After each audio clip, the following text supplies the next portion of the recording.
T-minus 90 seconds and counting. All systems are go. We're about 90 seconds from the launch of Space Shuttle Discovery.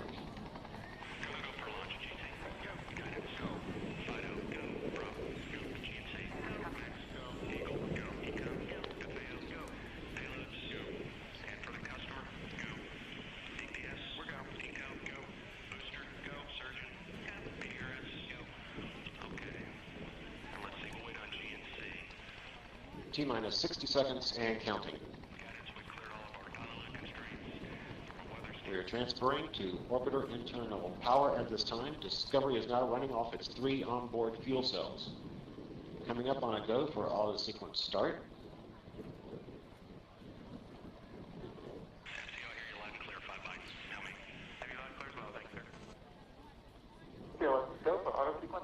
And we have a go for auto sequence start.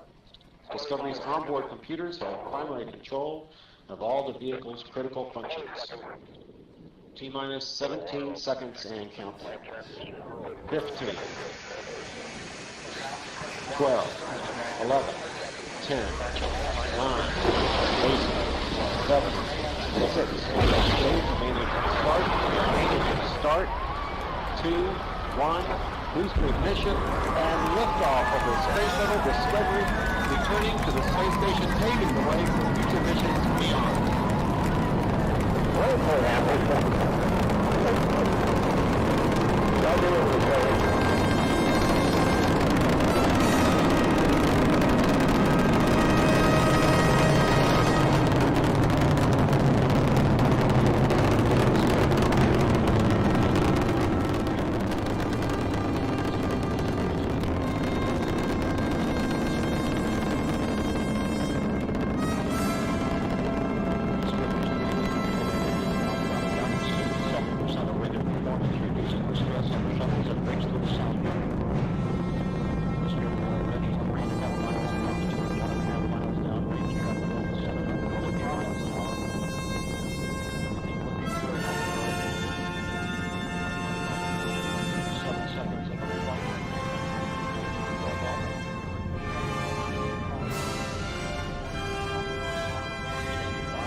Separation confirmed. Guidance now converging.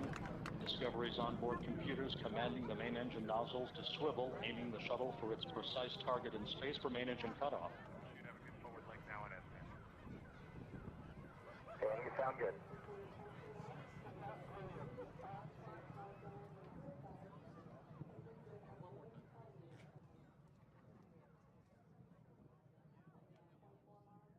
Discovery Houston, negative return.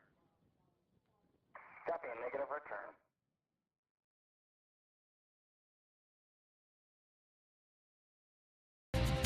With a look in his eye, it's fed on nothing.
makes you wonder how the other half live.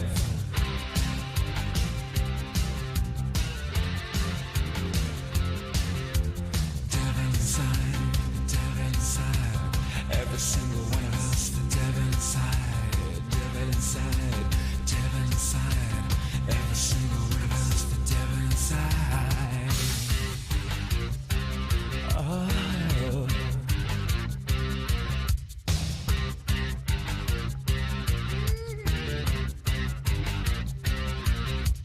Here come the world, the look in its eye. Future uncertain, but certainly slight. Look at the faces, listen to the bells. It's hard to believe we need a place called hell. Place called hell. The devil inside, the devil inside, every single one of us. The devil inside, devil inside, the devil inside, every single one of us. The devil inside. Ooh.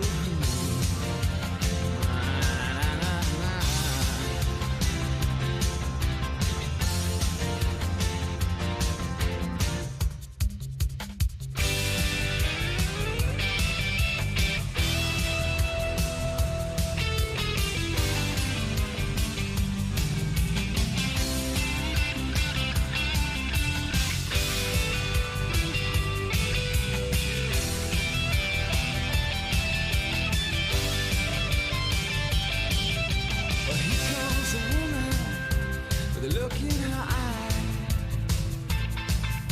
She's raised on leather, flesh on the mind. Words and weapons, sharper than knives, makes you wonder how the other half died. Devil inside, every single one of us. The devil inside, the devil inside, the devil inside, every single one of us. The devil inside, the devil inside, the devil inside, every single one of us. The devil inside, devil inside, devil inside, every single one of us. The devil inside.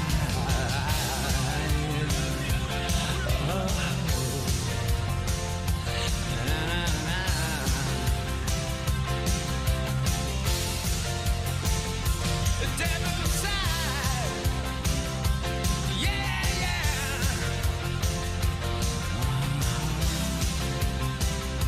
The devil inside. Yeah, yeah.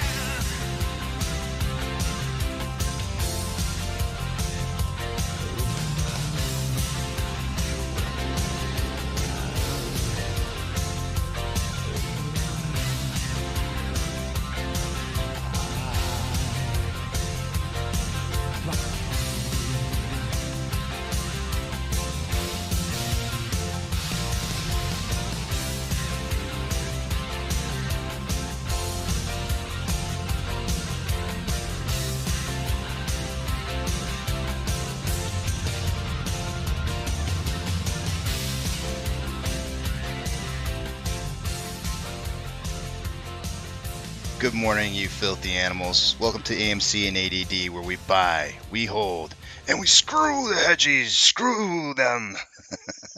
Good morning to you guys. Oh man, do we have a topic for you today. This one is brought to you by Einstein from our very own channel. He linked me into this and showed me about, this article here, Cbdc. Hayden already mentioned it here. And actually, Brian, well, I guess Brian and Hayden both kind of mentioned it. Central bank digital currency. That's what that's all about. Now, I'm going to share an article with you guys that I thought I had tweeted already, but apparently I didn't. I don't know how that happened or what happened to it, but it's not there now. It's not. It's just not. So let me share it with you guys. Really kind of crazy stuff. If I can find it. Where did it go? There it is.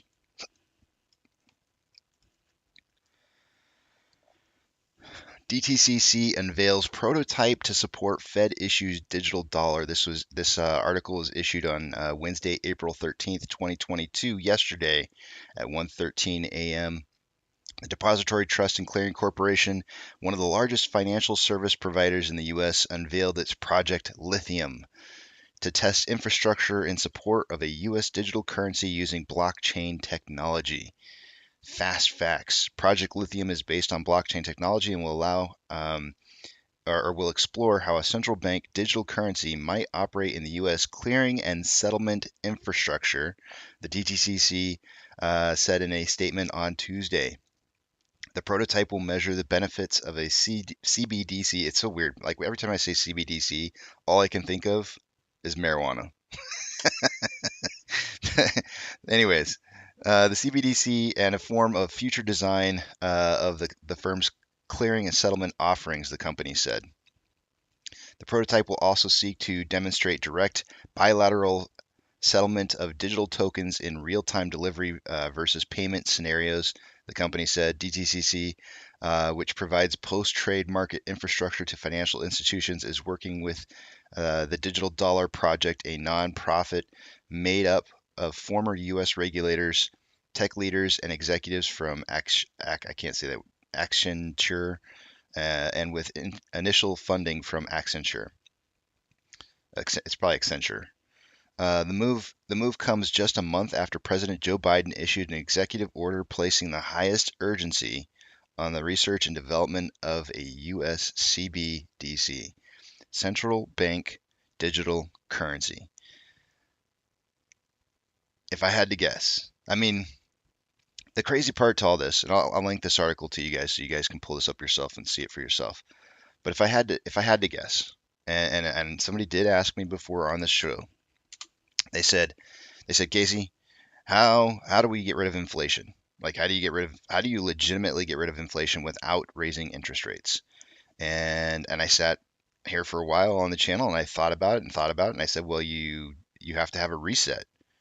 You move to a new currency, you move to a new backed currency, and you just reset everything. That's the only really legitimate way that you can just wipe away inflation. And here we go. 1933. 1933 was the last time that the currency was backed by gold before it moved to a fiat. And now we're going to move into a digital currency. The thing is, it says Project Lithium. Project Lithium. What does lithium have to do with a new currency? Are they just trying to name it after Ethereum? Or are they trying to give it some kind of like metallic kind of naming convention? Or is there legitimately something behind the lithium portion of the name, Project Lithium? Could it be backed by something? Could it be backed by something that may be revolutionary to our future? Perhaps energy related? Maybe? Possibly?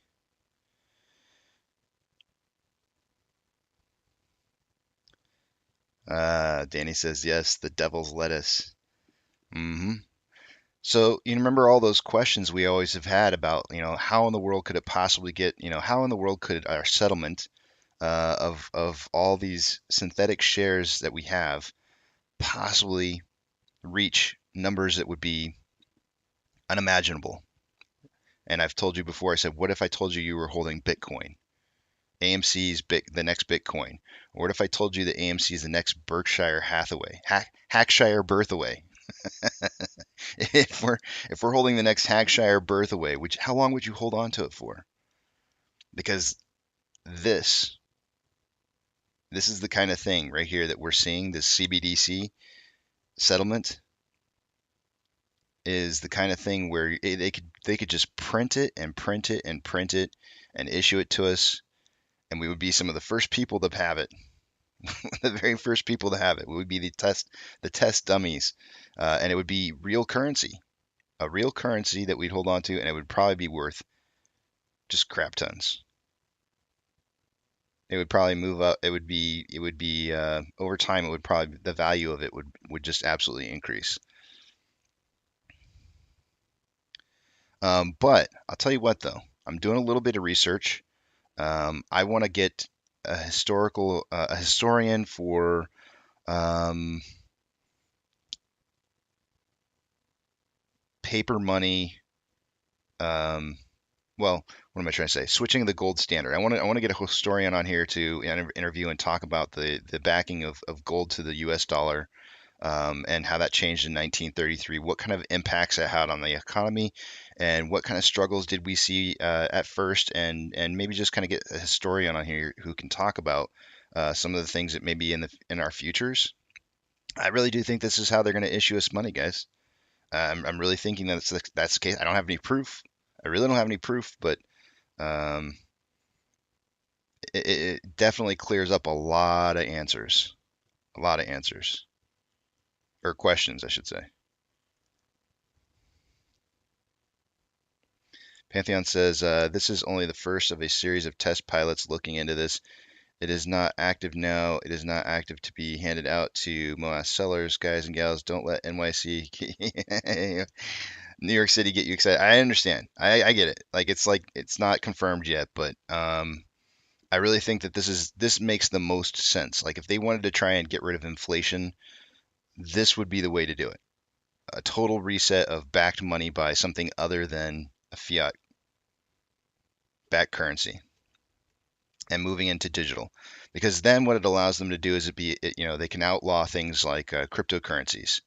And I can't even begin to express like everybody who's like a complete cryptocurrency lover hates the idea that that cryptocurrency could be outlawed in the U.S. But I'm telling you, with a presidential order, in an instant, cryptocurrencies would be completely non-usable, and that's all it would take. You would wake up the next morning and your cryptocurrencies would be no longer usable in the U.S. Everybody who would accept cryptocurrency gone. The websites that you would go to transact your currencies through your wallets shut down, and you would just it would be dead in the water, and it would make the American the Cbdc worth so much more. Legendary says, Casey, did you just assume my time zone? I'm not sure what you mean by that.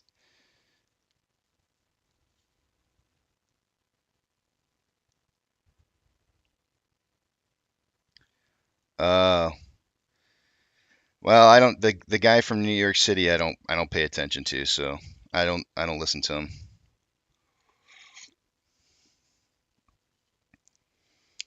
Um, that's a great question, Hayden. It doesn't really make it doesn't it gets rid of inflation by allowing them to be able to print more money.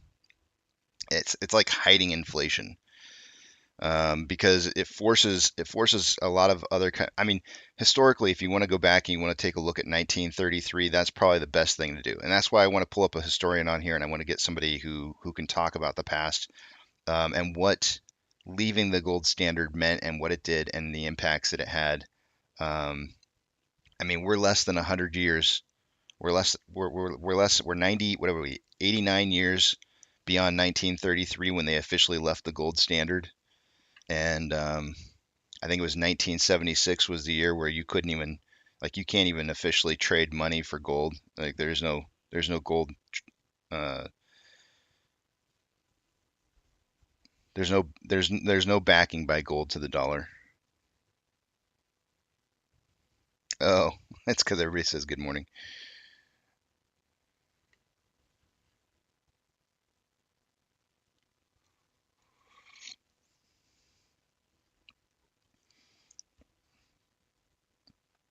Um,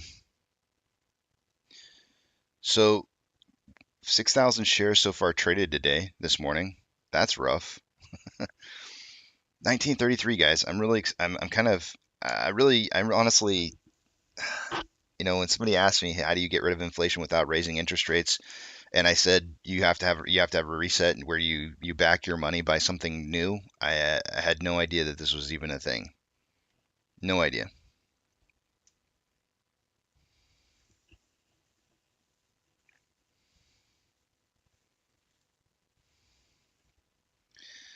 So this is really kind of crazy. I mean, we'll have to see where it goes. We'll have to see if it produces into something. But I'm really interested. I actually have an individual who I'm looking into bringing onto the show specifically. There are some papers that were written that I was looking up last night. He's a somewhat of an economics historian. He's an older gentleman, but I'm going to try and see if I can't get him onto the show. But he's written some documents. I'll probably post them up a little bit later, just because I haven't had a chance to transfer everything from my phone to the computer this morning. So I don't have like the actual link to the article. But there was a good article that he had written and posted to. Well, who did he post that to? Hold on a second.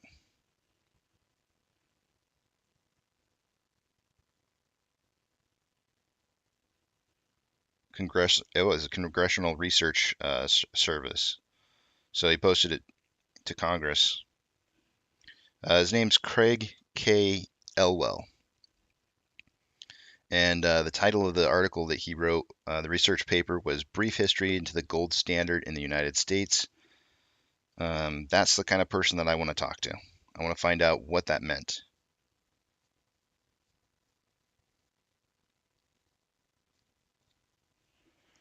They don't have a plan.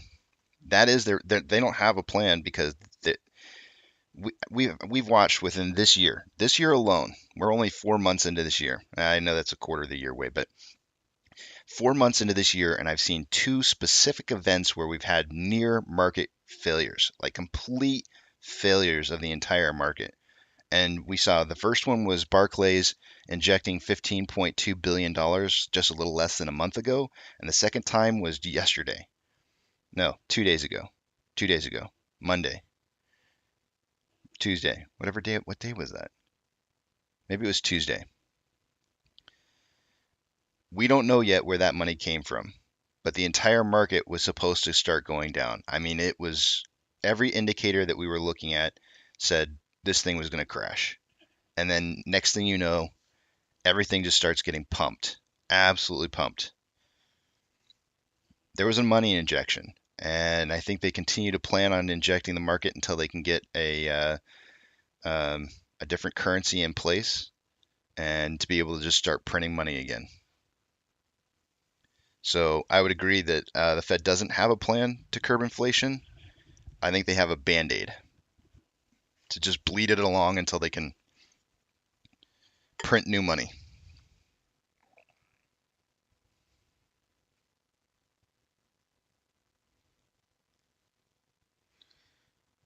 Yep, the plunge protection team. They've already gone into action at least twice hardcore. Absolutely. And then Hayden said, if I can get paid, looks like he's got at least he's got somewhere between $10 and $99 million US digital dollars, and I can go to the bank and get equal amounts LFG. I'm with you, man. I think this in my opinion, this solves like every single problem for people. Anytime people have said like, how in the world could we possibly get to $300,000 a share? This is it. This is the way. Digital currency like this being where they could just print money to be able to settle debts. I can't think of anything else. This way they could legitimately keep the market running, give people what it is that they're supposed to get, off of a fair traded market, and you could have absolutely exorbitantly high values show up on a squeeze play. And it doesn't just have to be AMC. Every single one of the meme stocks can squeeze, and the DTCC can issue that settlement currency to every single one of the people that they have to do a settlement for. Exactly, AMC2 Live. So no market crash, right? They wouldn't have to crash the market. Problem solved. Everybody's a winner. Congratulations. I don't think it's I think it's a solution, Chan, to both our squeeze and inflation and saving the economy. I absolutely think that. This would solve like every single one of the problems. Not only that, guys, But they can start. If they can save the economy, reduce inflation. What's going to happen to commodities? They're not going to go up. They're going to start going back down. If commodities start going back down and the Russian ruble just got backed by gold, they're screwed. Russia is absolutely screwed. they're gonna get hosed. They're gonna get hosed by this digital currency because Russia's trying to go backwards in time and attach their money to gold. America's gonna move forward and start doing digital currencies. Do I think long term it's a great plan? I think it's a terrible plan. I think it's absolutely terrible. I think it's a really bad plan, but it's good for us. It won't be bad for us. That's for sure. But somebody in the future will have to deal with the problems of the fact that they just shoveled everything into a wheelbarrow and said, "Okay, let's just push this out 100 years and let somebody else deal with it." Yeah, it'll drop gold and silver. It sounds absolutely 100% crazy.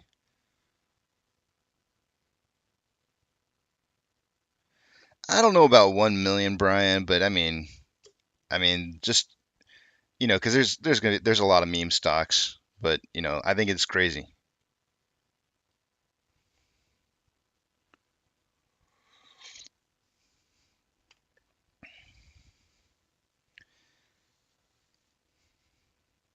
Yep, same exact thing as 2008, 2009. Find a way to kick the can down the road so we don't have to deal with the problem. It's exactly what it is. They don't, and Michael Burry is 100% right. They don't have a solution, so they're just going to kick the can down the road.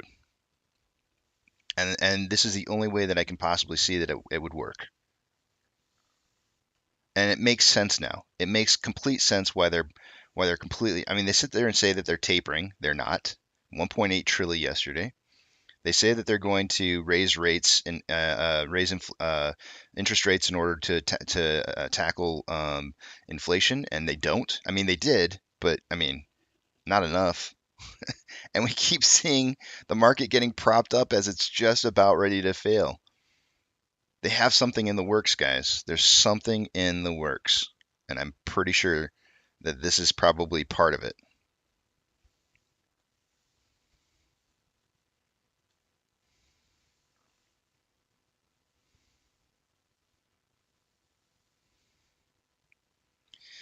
It's time, guys. I done cleaned the glasses. I got to log into Fidelity. The crazy part to all this though is when I don't remember who it was that asked me like, how do you get rid of inflation without raising interest rates? And this is the answer. This is the exact answer that I said you would have to change. You would have to have a reset and move to a new currency. This was my answer, and it took me a while to try and figure out what the answer would be. And this is it. This is what we're seeing now. It's crazy. It's absolutely crazy.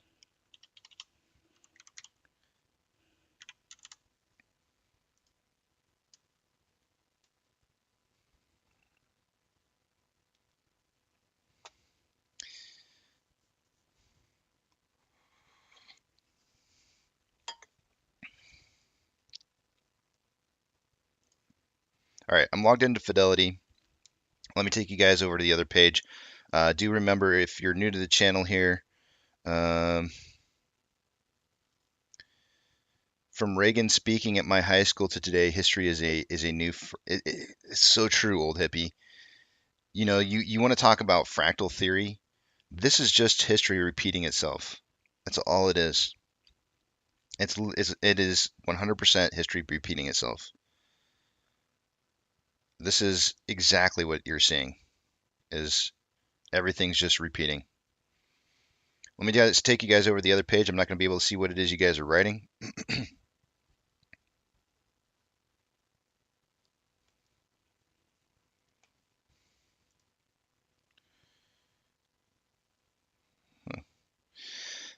Price prediction tallies. This is just for fun every single day, guys. It's not supposed to be for you to make your decisions based off of financial advice. This is just simple price predictions. So far this week, all right, let's start with yesterday. Price predictions for yesterday. Who did not get a point? Let's see. Everybody got a point yesterday. All right, so I'm the only one down a point. That loser Casey. I'm a loser, baby. That's the song I should have played today.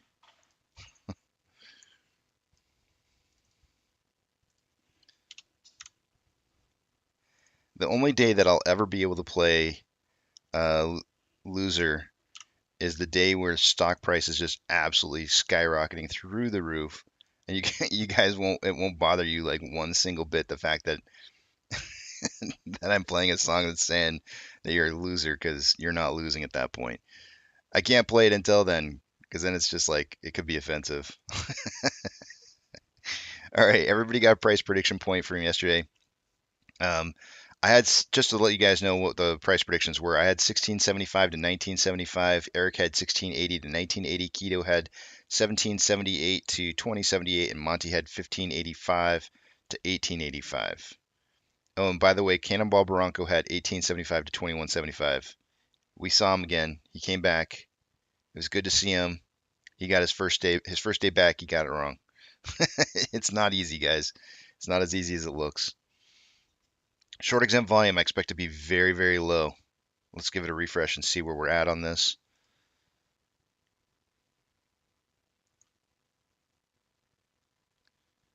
Actually, it wasn't. It was 108.8 thousand. It was more than double with less volume. That's actually surprising. Very, very surprising. Let's check utilization. Gonna update Ortex here, so the data is gonna disappear from yesterday. There she goes. It's showing 100%. Let me just verify that that is today's data. That is yesterday's data. Nope, that is today's data. 100% utilization. Congratulations to us. We are now on day 47. 47 trading days of utilization being at 100%. I mean, that alone right there is just insane. I think it's really, really insane. Day-over-day price increase versus decrease. We had a 6.37% increase in price yesterday, giving us one of three for our indicator here. Moving down to the off exchange, we're seeing much less volume in the off exchange with lower volume, which is kind of to be expected, but it is awfully low though. Let's see what the final numbers were. 46.334 in the off exchange, and the CBOE had 13.98, almost 14%. So the price discovery being hidden through the ETFs was especially high, almost 2% higher than the 30-day average. Let me add these two numbers together. 60.32 is the total amount through the dark pools, which is about 3.5%, a little more than 3.5% lower than what we're used to seeing.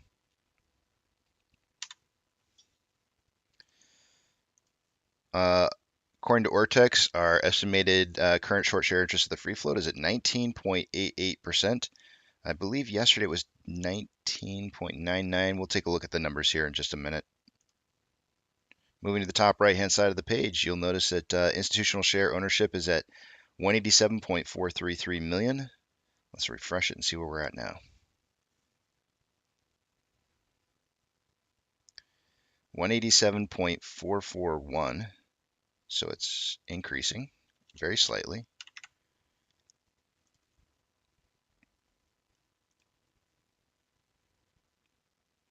Max pain was $20 so far, Monday through Wednesday. Let's see what it is. Today is the last trading day, guys. This is it. Last trading day. I'm going to say it's going to be 20 again today. Let's see. 20 it is. 4 straight days in a row of the same max pain.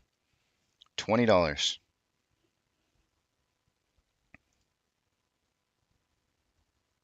take a look at the options.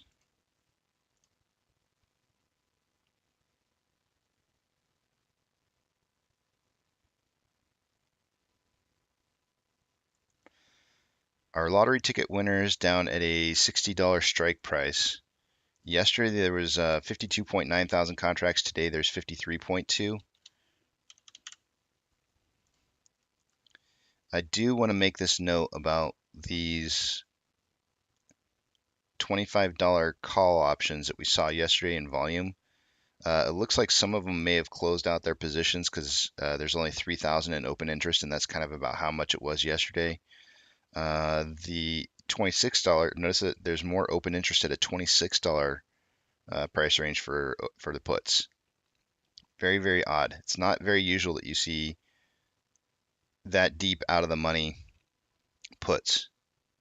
Not very usual at all. Very, very strange. Just making a mental note. Highest amount of volume in open interest this morning at a $20 strike price. Yesterday there was 27.7 thousand contracts. Today there's 31.6. Highest amount of volume for the puts. Interesting development here. Highest amount of volume for the puts is actually moved quite a bit down. There's a lot of these numbers are really, really close to each other, but the largest amount is at $14. It was 18 yesterday. It's 14 today. At 18, there was 19,000 contracts.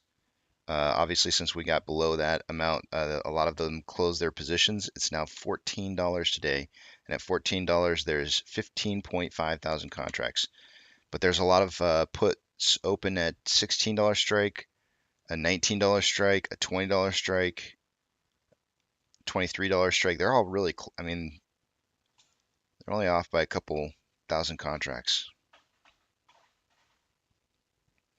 So the spread today is suggesting for a market close somewhere right around $17. That's what the market's signaling for. But I could see that definitely changing with just a little bit of time, once the market opens first thing this morning. So we'll see which way it goes, but that's what it's kind of signaling for right now.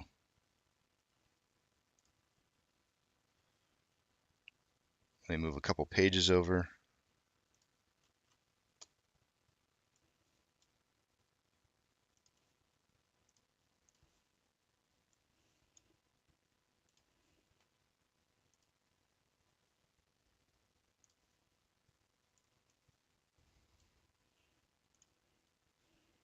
All right, taking a look, a little deeper dive into Ortex data here.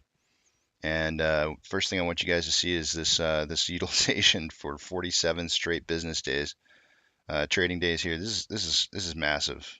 This is absolutely massive. I mean, basically since the beginning of February to mid-April, we've been at 100% utilization. On loan amount dipped a little bit day over day. We went from 138.6 to 137.25. This should have an increasing effect on loan average age per day. Like it should actually skyrocket. There it is. Day over day, it went from 85.77 to 89.38. One of the new highest numbers for this year, maybe even last year too. Pretty sure. Yep, that's by far on loan average age per day is the highest number historically we have seen since the beginning of last year. Is it all time?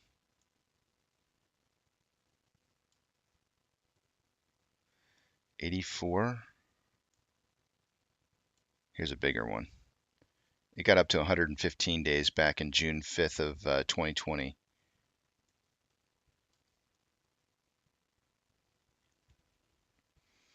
And here's your short share interest of the free float decreasing ever so slightly with the amount of loans that have decreased. That's going to have a downwards momentum on short interest because typically speaking, loans are from short interest. So some of that short interest was eliminated.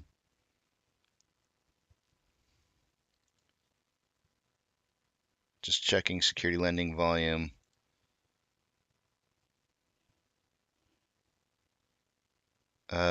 We might have some new reporting. I don't know if it's gonna. It should be. Wait, let me just check the date here. March 14th. Yeah, I'm thinking we should have more failure to deliver reporting going on coming either today or maybe it might be Monday. But either way, we're going to get reporting for the first part of or the last part of March, which will be really fun to see because that's when we had the huge price spike.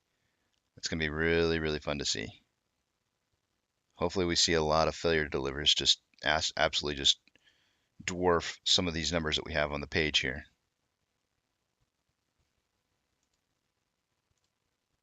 I think normally the data is released on the 15th, but tomorrow being a holiday, I don't know if they'll release it today or if they'll release it on Monday. We'll see.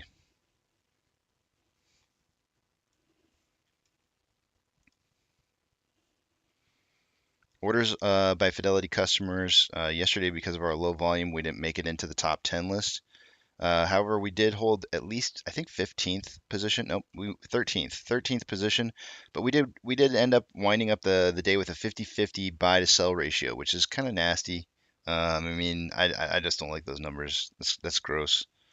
I like 60-40 at a minimum. But it is what it is.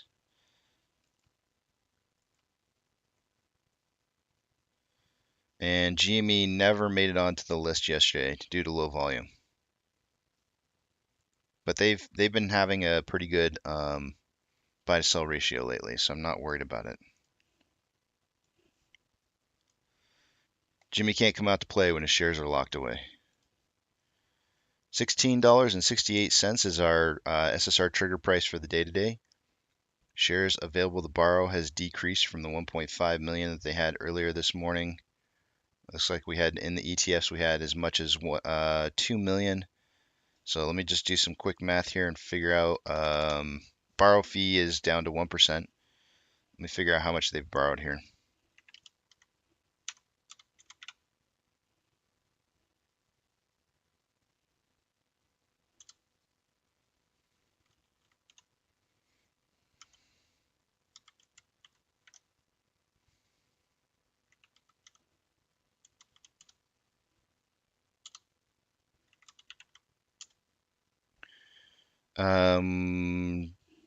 We're going to go with 2.25.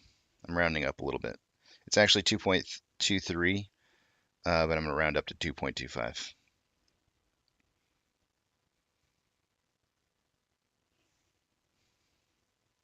So yesterday, during the trading day, we witnessed 2.75 million shares having been borrowed according to Stonko Tracker, and this morning it's 2.25.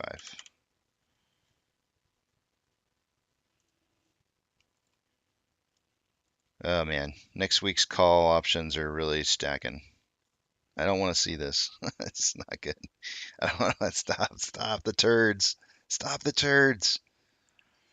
Let's see. We have 31.7 thousand contracts in the money on the calls, 277.5 out of the money. 69.4 thousand contracts are in the money on the puts, 108.5 are out of the money. Let me just do some quick math here and give you guys an idea of how many are in the money versus out of the money. Let's start with out of the money first. 386. If I remember correctly, yesterday it was like 366,000 contracts were out of the money. Today it's 386. So like 20 more thousand contracts are out of the money today than yesterday.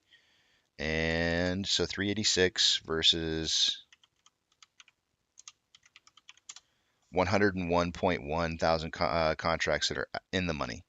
And actually 101.1 sounds slightly less. I think it was like 103 yesterday. So there's less money, less contracts in the money today than there was yesterday. But a massive increase of contracts. I'm telling you guys, like this market is here to make money. It's here to make money, and they will make money however they have to.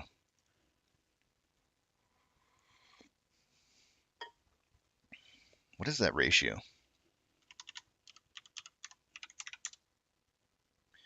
3.82. That's the ratio. That's insane.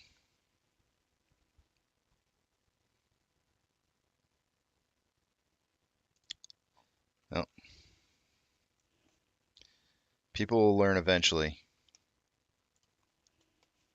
People will make mistakes and they'll learn. Or they'll just make money and they're good at it. One of the two. There's only two things that can happen. You get lucky at first and you lose later, or you get lucky and or you're just good and you just keep on winning. The Nasdaq is 2.03% up. Or I'm sorry, I shouldn't be reading these yet. That's not live. Let me refresh this real quick and see what the eastern side of the world did. Looks like China was mostly up 1.3, 1.2, 0.6. Shenzhen was up 1.27, so mostly green over here. Europe was kind of red. A little bit of mixture of red and green, kind of indecisive. Be interesting to see what kind of day we have. Let's see. IWM in the pre-market is down up 0.01%. Tesla is down 1.53. Amazon is up 0.16. Cinemark is up 4.44% in the pre-market. Doge is up 3.84. Bitcoin is down 2.29. GME is down 0.46. Our gold mine is down 1.38. Hood is down 0.08, and we are down 0.54%. In the pre-market yesterday, our total volume, $8 million more in outflow than inflow. So far this morning, we've traded 7,000 shares, 7.9 thousand shares. Redonkulous. What is up with that? Insane. Low liquidity. On the weekly, ever so slightly more selling or buying pressure than selling pressure with an RSI of 42.99. On the daily, we have more buying pressure than selling pressure with an RSI of 46.07. On the hourly, we have more buying pressure than selling pressure with an RSI of 59.55, which is above average. On a 30-minute interval, we have more buying pressure than selling pressure with an RSI of 61.62, above average. And on a 5-minute interval, more buying pressure than selling pressure with an RSI of 51.39, which is right down the middle. Very, very interesting numbers. All right, so let me dial in SSR first.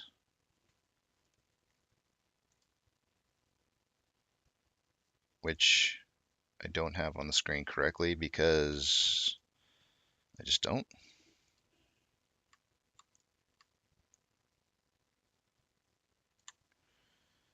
$16.68.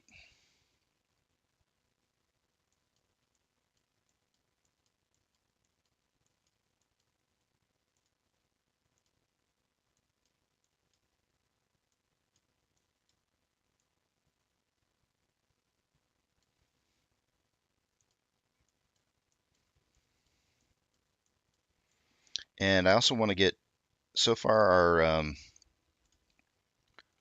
our lowest price that we hit on this downwards trend was $16.94.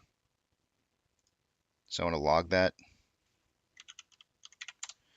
That's a 50.7% decrease in price from $34.33, our last high. That could be a turning around point because it is a nice round 10%. It's not necessarily, because my numbers are 20, 40, 60. It doesn't have to be a turnaround point, but sometimes they do turn early.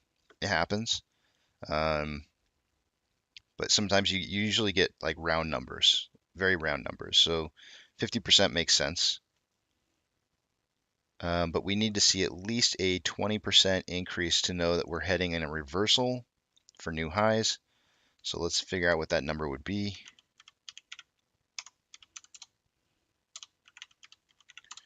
$20.32 is the number that we need to break through.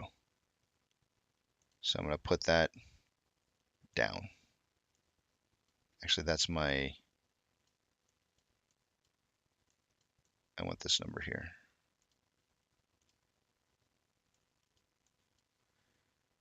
What did I want? 20, let's just call it 2033.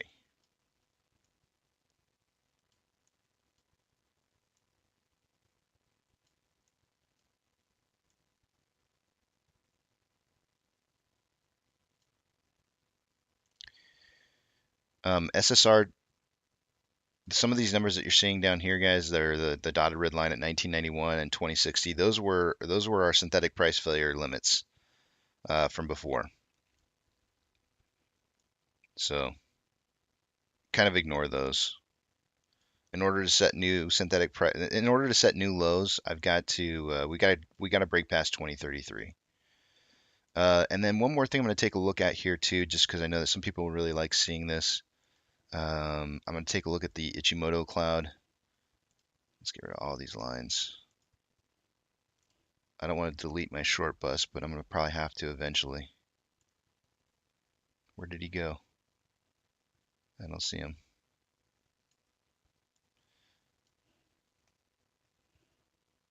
Let's take a look at the Ichimoto. Actually,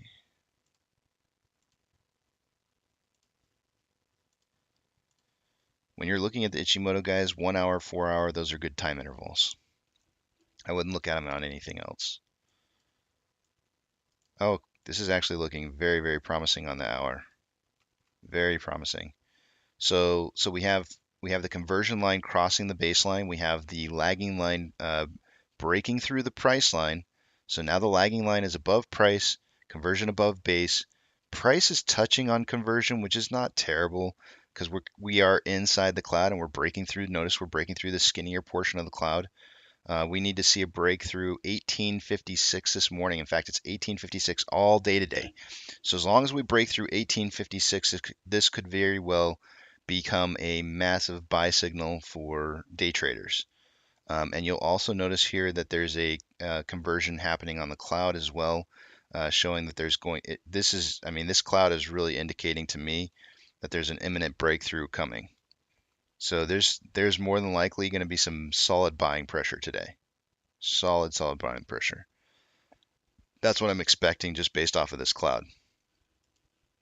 Based on a 4-hour cloud, though, I can tell you it's going to look a little different.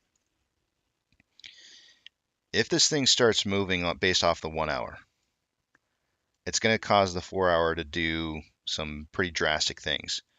But I just want to note that the 4-hour doesn't look really strong until we reach above $26, which is pretty high. So I have a feeling that if we move up today, you're probably going to see something less than the cloud, which is 2149. Let's go back to the 1 hour. What did I say? So this one's 2282. It's going to be less than, no wait. It's going to be less than 2280 and more than 1856. So we could close like maybe right around 20, which is max pain.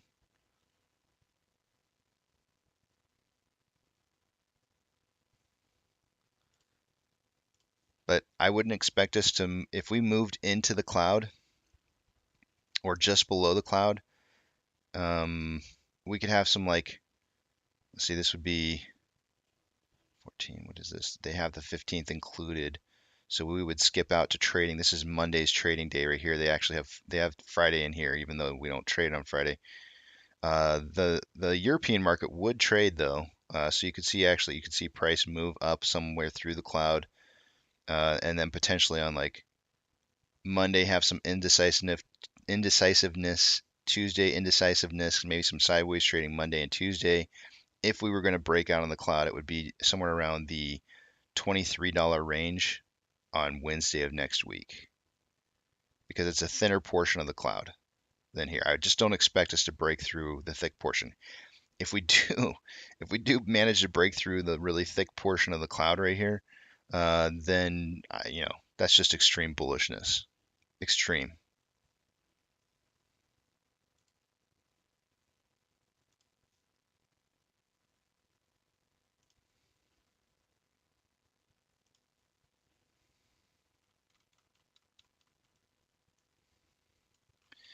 But such low volume. What does low volume mean? It means price can be manipulated both down and up. Doesn't always have to be down just because there's low volume. We got about 5 minutes more until the pokey stick of volume comes in, and with that, I can now finally read what it is you guys are saying again.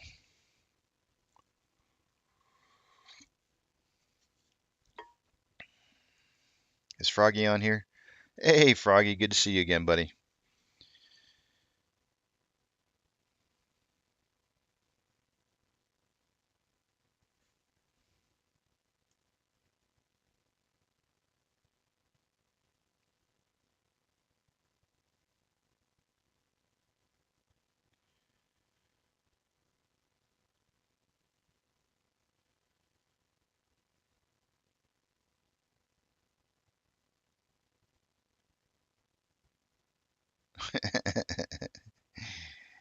Pantheon saw, oh man, this is Froggy's only fan site? No. Ugh, gross. Don't you do that over here, Froggy.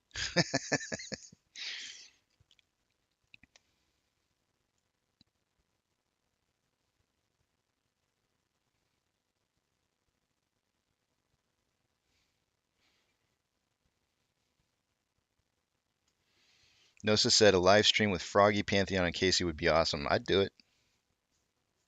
I'm up. I'm down.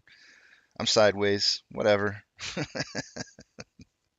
Just not this weekend, guys. This is Easter weekend. I want to tell you guys, like every single one of you, Froggy, Pantheon, you guys really, really, really, really should take off this weekend. I mean, just take it off. Like, just do something else. You don't have to. You don't have to do it, but I mean, go spend time with the family. You know, make the things in life that matter the most count.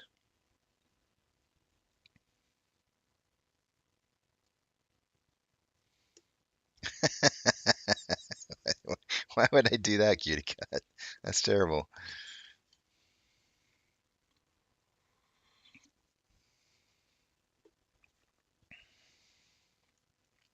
Morning, Miss Harris.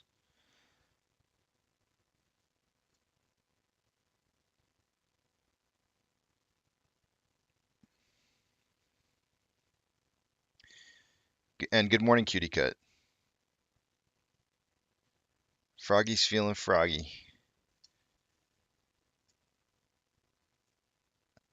Yep. That's why I put a toolbar. In fact, you know what, guys? Hold on a second. Hey, Pantheon, say something that only I would know.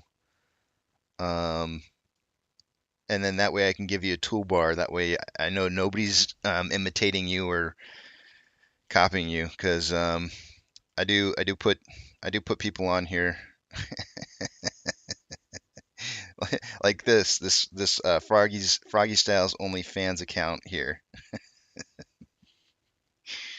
Einstein says 2.1 trillion in notional options expire today. Yes, I forgot about that. Thank you for reminding me, Einstein. Yeah, there's a there's a bunch of options that are expiring today. Pantheon, put something only I should know about you.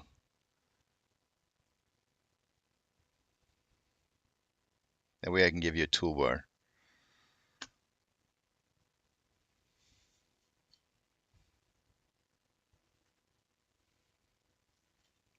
I emailed you back, man. I totally sent you an email. I almost put you in timeout. Add moderator. There we go. Hold on a second. Hold on a second.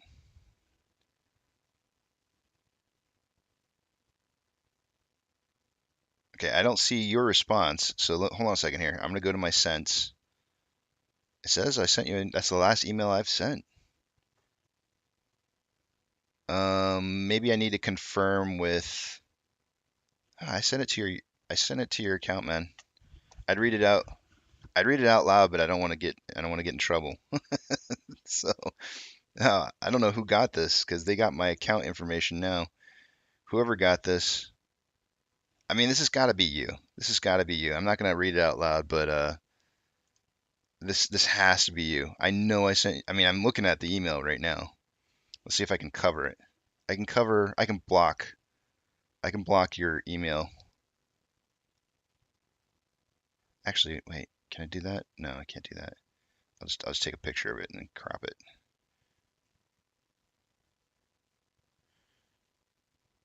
Yeah, that works. I don't. Hopefully, my phone can focus on this. Oh, you can't see this. This is way too small. I sent an email to you. I forgot I was a little small person inside of a short bus. But I totally sent you an email.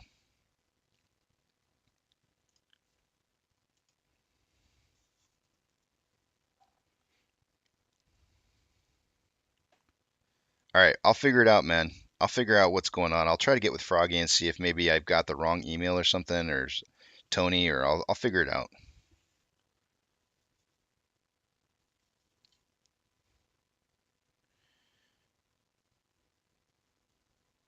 Hmm. I know I can show you. I got my email. I'm so dumb. I've got my email right here on my computer. Just pull up my sents.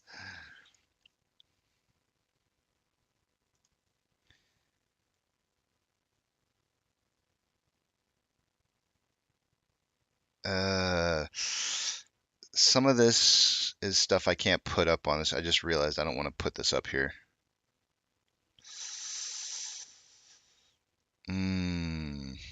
Well, I didn't get any return to sender notices, but I did send it to you.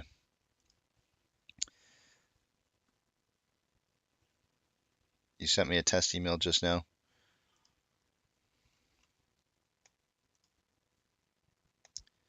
Okay. That is not what showed up when I sent the. Okay, so I'm going to send back to. I'm going to forward this to you.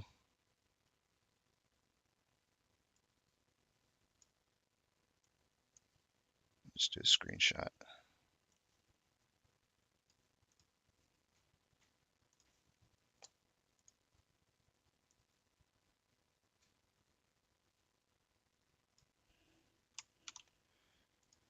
And I'm going to send it out again. I'm just going to reply to your test.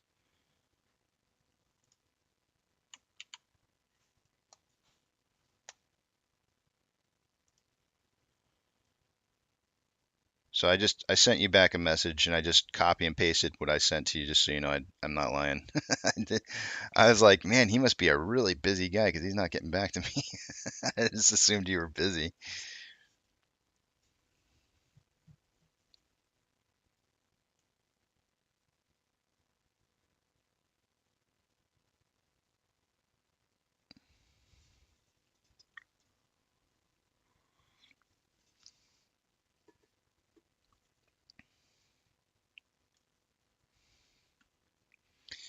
Pokey Stick, thank you, Tim.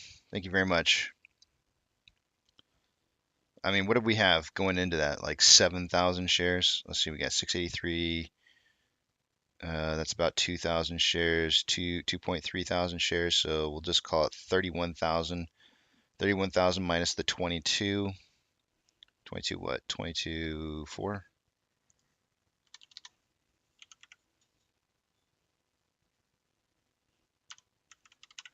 So we had like 8.6 thousand shares going into our Pokey Stick of volume here at 7 a.m. my time, 8 Eastern. And I mean, that's just super, super low volume. 20 to 40 million is my prediction again today, guys. I can't go higher. I mean, here's the deal. Yesterday we had 36.6 million shares traded, and we had a 6% day up. It's possible to go up. This is what I'm telling you guys. Even with low volume, it is still possible to move up. It happens. It's less rare. It's definitely less rare. It's far more often down when we have low volume, but it is absolutely possible to move up with low volume. Low, low, low. It's possible to go up. Low, low, low. It is possible to go up with low volume. And 6.37%, I think, is a pretty good amount of volume of a price movement upwards. It was $1.11, $1.11, 111. It was good movement, good price movement with low volume. So it's entirely possible.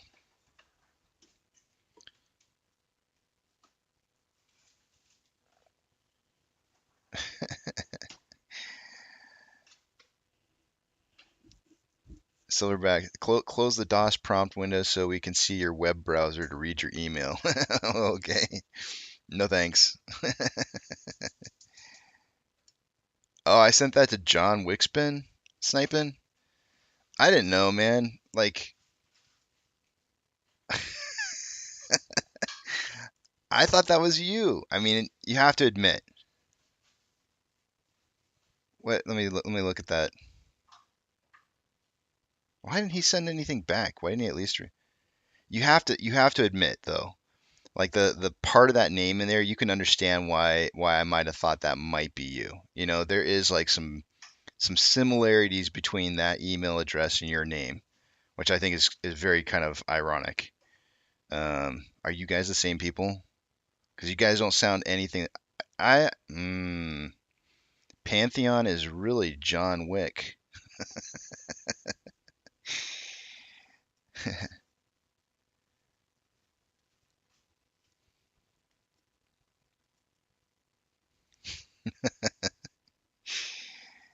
I guess I didn't have your email then. I didn't know what it was.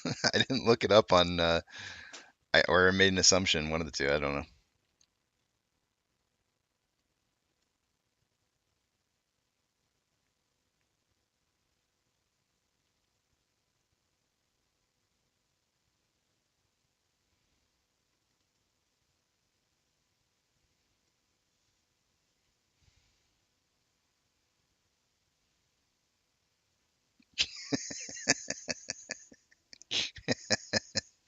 Dude, there is some total similarities between his email address and your name. There's total.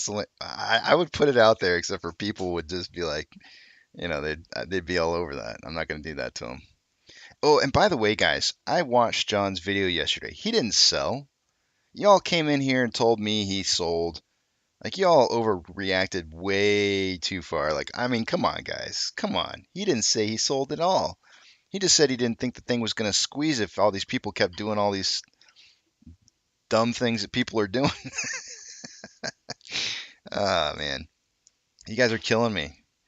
He should have, I mean, to be honest with you guys, that's a little clickbaity, to say, no squeeze or something like that, no AMC squeeze, or I forget what the thing was that he put on there. But I mean, it's a little clickbaity. And so when you watch it, it's just kind of like, all right. I can see why you guys freaked out a little bit. I can understand, but that's not what he said. I had to watch it last night.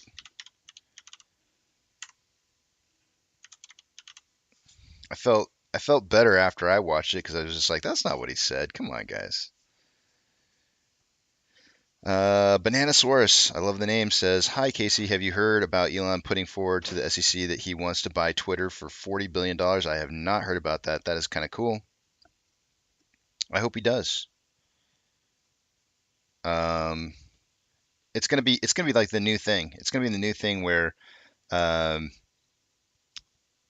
I guess, should we call him an oligarch? I don't know. Maybe it's a new thing where the oligarchs are going to start buying uh, social media platforms to be able to get their points across. Whoever it is that they may be, they can have an influence on what's being said. I mean, look at DWAC, right? That's the whole point behind DWAC. Why does Zuckerberg get to have his own platform? You know, every single one of these guys wants their own platform to be able to say what it is that they want to say. Makes sense to me.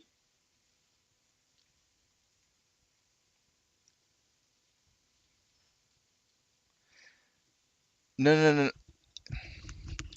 Pantheon, we're gonna have a talk, man. This is not gonna go over well in the uh, in the chat thing because I can't possibly say my point of view. I can only say it in private.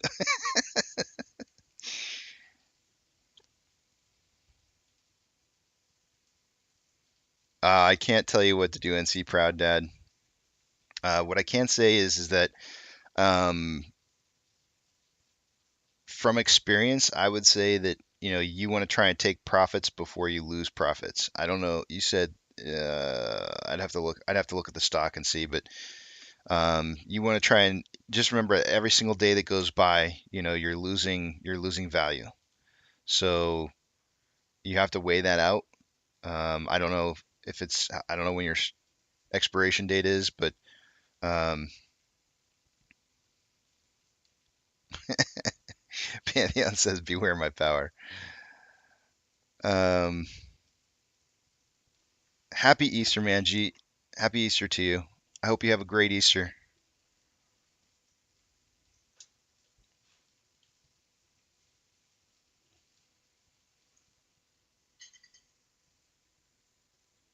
Mm. Happy Easter, Miss Harris. Happy Good Friday tomorrow.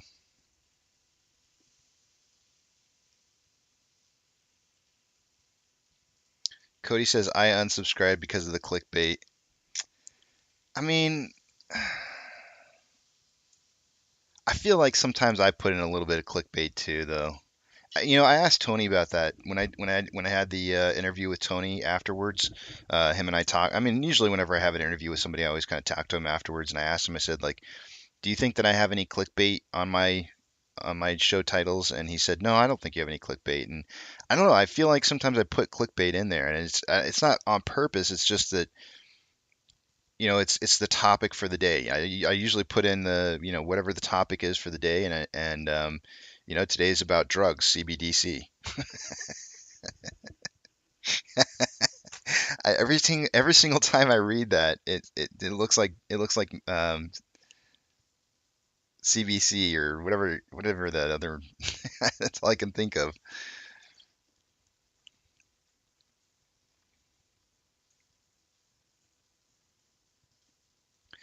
Balaclava says, "I know this sounds crazy, but we could see 30 to 35 today." I mean, if we start ripping through the 4-hour cloud on this side of it, you're not wrong. You're not wrong, Balaclava, at all. There's a very good chance that you could see some massive buying pressure. But of course, it's going to cause a lot of people to try and jump in. A lot of people are going to be stepping into turds.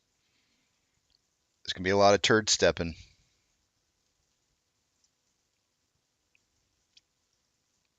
Salty Dog says Elon offered 54.20 per share for Twitter. Boy, that's an interesting way to put it.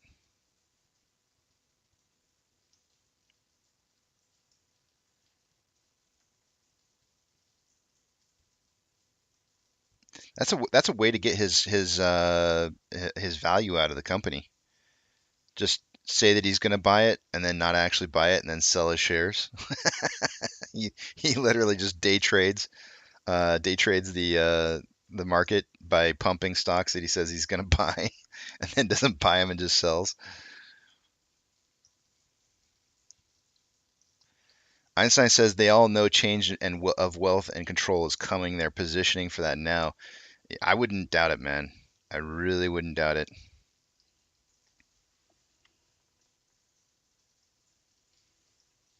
Thanks, Dan. CDC, the CDC. Dan's like, no, it's CBD. Yeah, that whatever.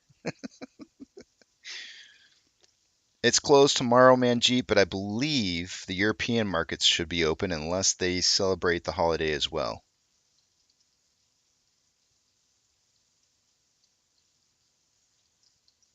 Myself says accidental clickbait. Yeah, sure. Come get your free cocaine. I don't like. I mean, if you consider a hot topic to be clickbait, I mean, what do you? Yeah, I'm not going to put a title in there that says options, and that's it.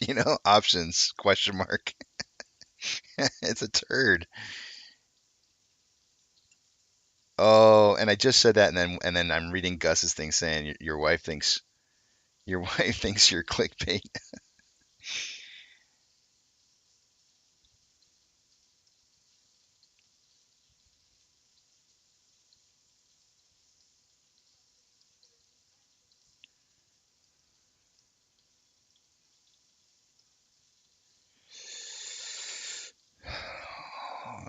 I'm not a tax consultant by any means, but I think so.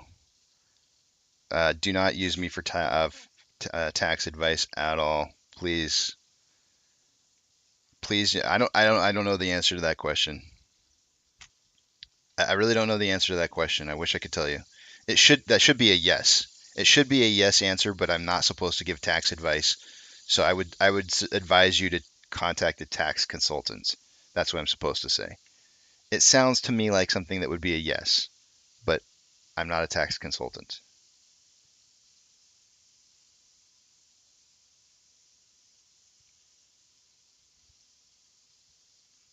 Mexican Silverback says, I can picture you, Pantheon, Froggy, AMC Bigums, and Matt Kors all sitting in the van heading to Mexico with Matt Kors asking, "Are we there yet?" every 2 minutes. I just say 2 weeks. 2 weeks, Matt. 2 weeks. Salty Dog says he actually threatened to sell his shares if they didn't accept his offer. So yes, he will make billions anyway. Any way that this goes. Yeah. To me, that sounds like market manipulation a little bit. You know what I'm saying? Like that's pretty sketchy.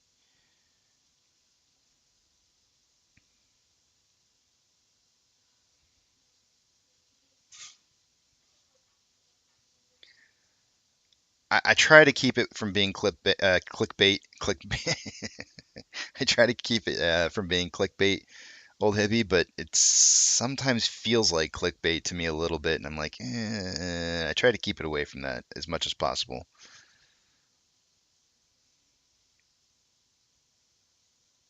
But you might be a little biased. But Donkey Kong says, Casey, I sent you a great AMC options meme on Twitter. Let me check it out. I really hate this. I haven't gotten it yet.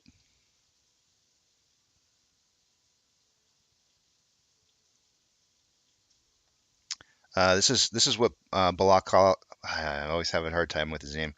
Balaclava sent right here. So he's showing you a distribution. Actually, I should show you another picture first. Hold on 1 second. Let's see here. This one first, probably. That one, and then. Wait, what? Okay. And then this one. So you got this is your run up of May last year. You've got 3 bars here of upwards pressure. You see a knee-jerk reaction. This is that knee-jerk reaction that I've told you guys in the past that trips SSR. So you have like a run up here. You have a knee-jerk reaction which trips SSR, and then 3 days later, 1, 2, 3. 3 days later, you start seeing price rip. He's showing you here how this is 5 days worth of time. What are we on here? This is 1 day. No, this is 4 days worth of time. Why does it say 5 days? 5, 3, 4, 5.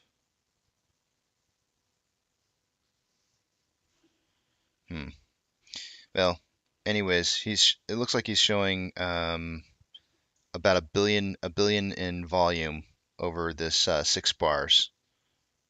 That's 7 bars though. 3, 6, 7. I don't understand why it says 6. It's kind of weird. Unless it's just not counting this one. It must be these 3 bars. These 3 bars, I don't know. It says 2 bars, 3 bars. I'm not sure exactly how. It doesn't really seem to make sense, but this is the secondary picture to that. That's basically like showing you how we've had about a billion shares in a 12-bar period or 16 days.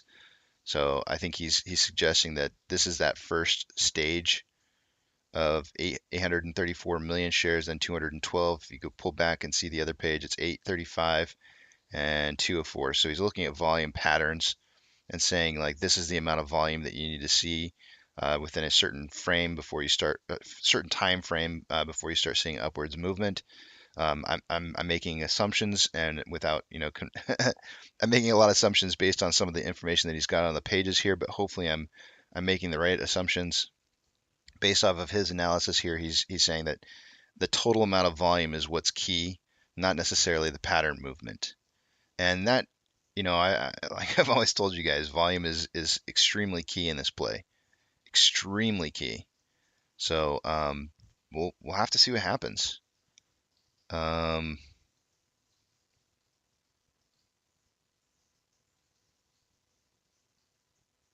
Yeah, it'll be okay. So I see this says 7 bars, and it's this first bar up to this bar, not including this one. So he doesn't include. So this is the interesting thing here is you're not counting this day at all right here, right? You're saying 1, 2, 3, 4, 5, 6, 7, 8, 9, 10, 11, 12. So you're counting all 12 of these down here in the bottom, but for some reason you count 7 bars up here. You count 1, 2, 3, 4, 5, 6, 7. You're leaving this one out and counting 1, 2, 3, 4.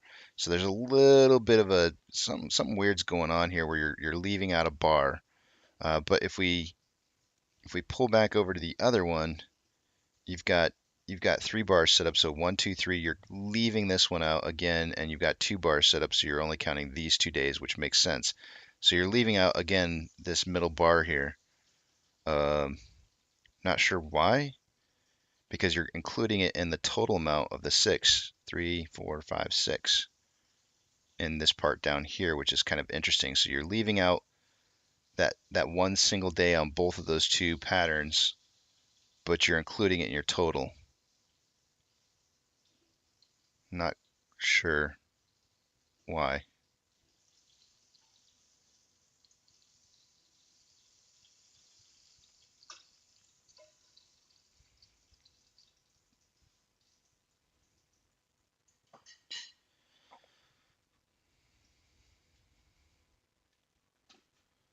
I'll have to look and see.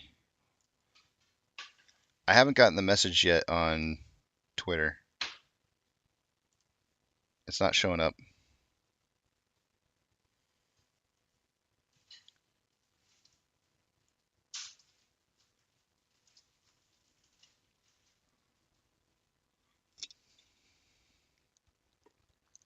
PC3 says, I don't think the big turd theory is clickbait.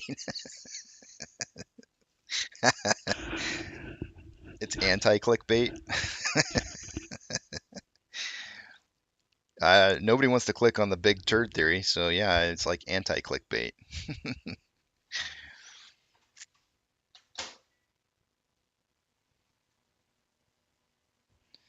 Let's see, 7:22. Got about 8 more minutes here, and then I'm going to take a break.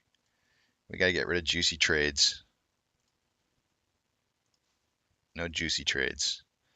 Hey, Pantheon, do you get juicy trades on your show? Just curious.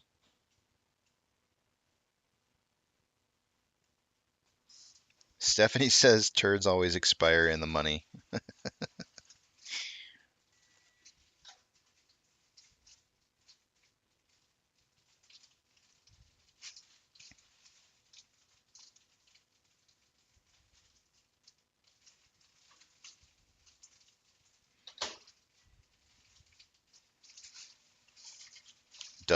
Doug, get coffee.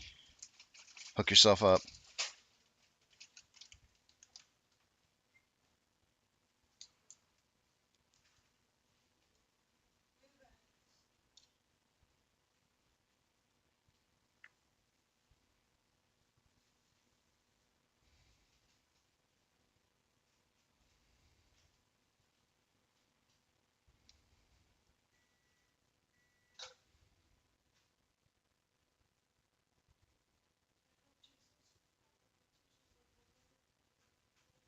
Hey, Jack, take care. I just now seeing you say bye, and sorry I didn't see any other previous comments in here.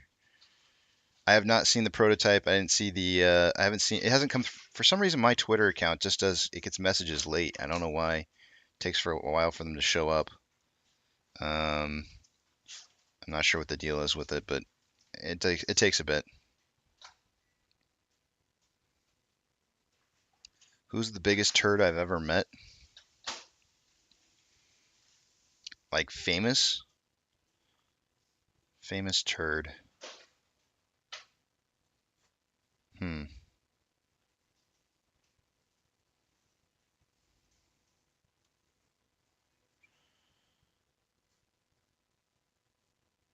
Mr. Dean. Mr. Dean from when I was in elementary school. He can't be alive anymore today. If he is still alive, he's he's probably can't even respond to this. Mr. Dean, the principal of the school where I got spanked. That guy, he was a turd.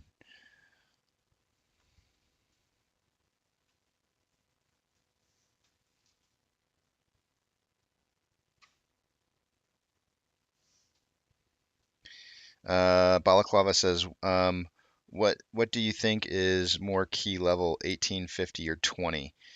I mean, if you go to the hour, Balaclava, if you go to the hour and you look at that Ichimoto, dang it, I just turned that off and I meant to keep it off.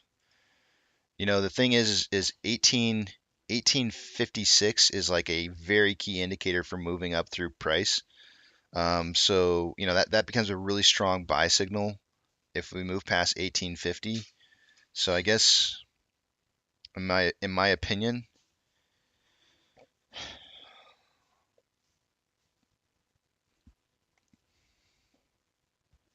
one second, let me look.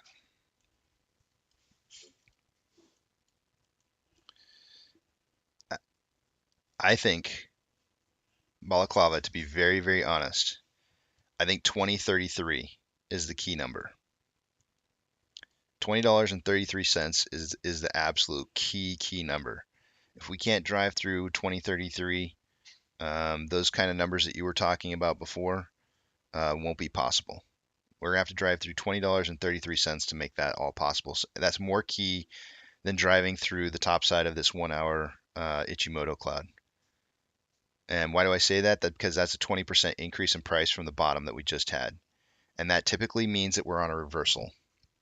Once we hit, normally it's 15%, but we just had a 50% decrease in price, guys. You gotta up the number a little bit.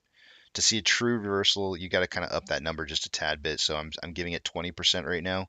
If we don't see at least a 20% increase from our most current bottom, and the most current bottom is $16.94, that number ends up being $20.33. You have to see that 20% just busted through. Like it has to bust through this like really, really hard. It can't just touch it and come back down. It's got to bust through $20.33. I want to say that 1850 is key. It is key for this Ichimoto cloud. And that could be the catalyst that puts us up into that 2033 range and gets us hopefully to bust through there. But I would have to say 2033 would be the key indicator for me to sit here and say we're on a definite new highs incoming. We got to break 2033.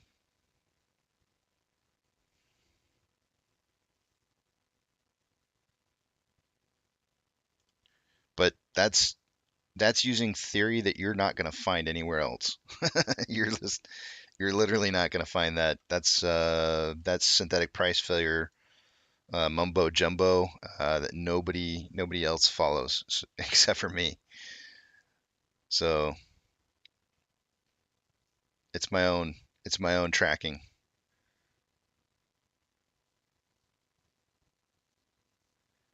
You know, Mac, that's a good point. I could make the trampolines different colors sometimes.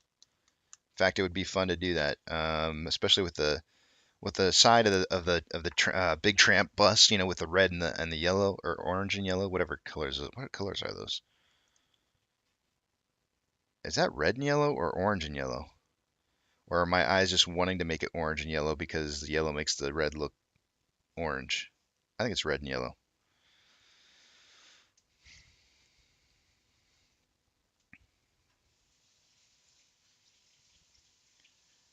Was I laughing at a dead principal? I don't. He was a turd. He was a total turd. I'm sorry. I shouldn't laugh.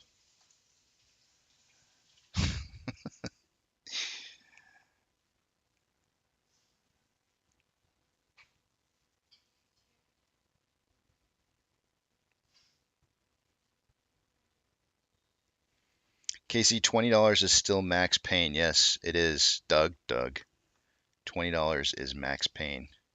It is. We had 4 straight days of the same max pain. Can you believe that? What are the chances?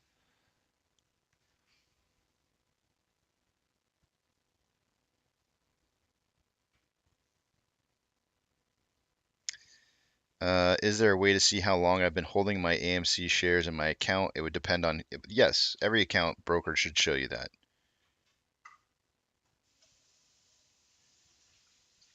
Balaclava sent me new DD. Let's see if it got there before. Yeah, see, I'm still not getting it. That's crazy. It's crazy how long it takes for me to get that stuff. Maybe if I just refresh. You would think that it would just automatically refresh and like just show you that you have new messages. Not me. Nope, nothing. I'll have to wait a while, Balaclava. Monty's coming in at 1658 to 1958. I got you down, buddy. I don't think I said it earlier, but with our volume, with that pokey stick, I mean, there's no way for me to guess anything higher than 20 to 40 million shares in volume for the day-to-day guys. I mean, it's such low volume. We had 60, what did I say, 60 something thousand?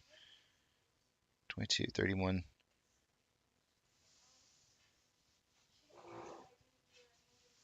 It's too low. I can't predict anything higher than 2040. In fact, it's so low, I would almost have to predict 1530 or 1535. Wait, 1525? Uh-oh.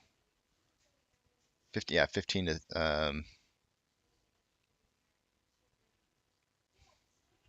there's arguing. Can you hear it? Mm-hmm. We have fighting. I don't see it, Balaclava. Let's see. Old Hippie says the short bus. Happy from now on. Pretend you're making lunch in there. And just so you guys know, like I'm not trying to make fun of short bus or anything like. I rode the short bus when I was a kid, legit. I legit rode the short bus home. So if you guys think I'm making fun of people, I was on it. I'm making fun of myself. It says I've read it. I'm not even in there. I don't. Let me click on your name. Pull it up. Okay. I went out of your name and then refreshed and okay, I see it now. I feel like 1850 is the 20 of GME last year. How many times have we seen consolidation under 1850? It was the same with GME before it squeezed. Look, GME could not break 20. You know, it's funny. So May 26th, I could go back and look at the data, but on May 26th, I'll tell you a little story. May 26th on AMC, when it broke $20, I knew it was go time. Just based off of all the tracking that I had done on GME modeling, the modeling that I had done on GME, I knew that once we broke 20 bucks, it was all over. And so I'm going back in history here to see what day that was. Yeah, May 26th, it was $19.95. On May 26th, the day that we hit the high of 1995, I was like, that's close enough. I was like, we're 5 cents away from breaking 20. I'm like, it's over. I knew it was over on the 26th, and I was like, it's a done deal.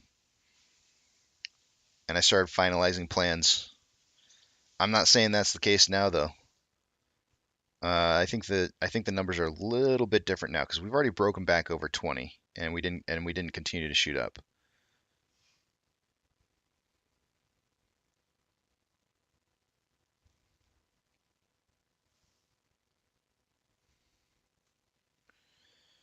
Dude, Prometheus, I love the name. That is a great movie. Yes, this is another thing that Balaclava, GME began its squeeze before a holiday. He's not wrong.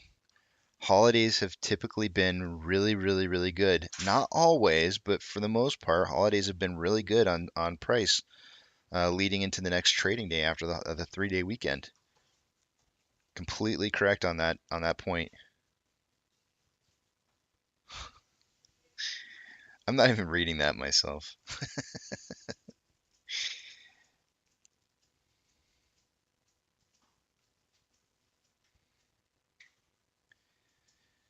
I feel like I'd be using you guys though, Mexican Silverback. I don't want to feel like I'm using you guys to like do work for me or something like that. I mean, that's cool. If you want to do something, I appreciate it, but I don't.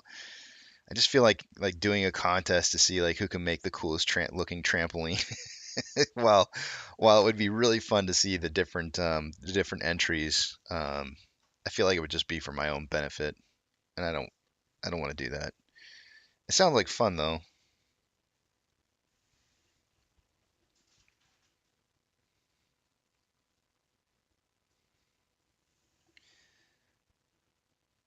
Prometheus, I am here. Somehow Casey gave me a wrench for his van, and I have a video premiered on my channel now. Dual wielding. Oh man. Hey, this is only the special people get wrenches to fix the van.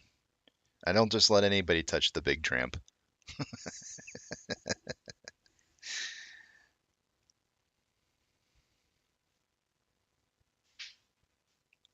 Hey, healthy nutrition fit. You're welcome.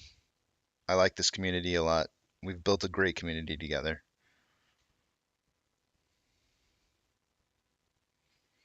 Or Pantheon, everybody could just go over and check out your video. It's not a problem. I'm not holding people hostage here.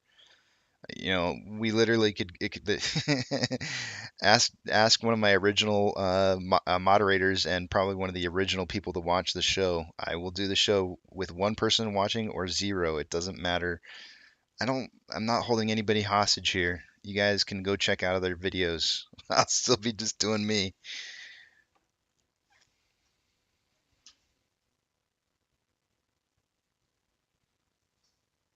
Somebody was telling fibs about Froggy. I missed it. I didn't see anything. I didn't see what was being said. Somebody fill me in.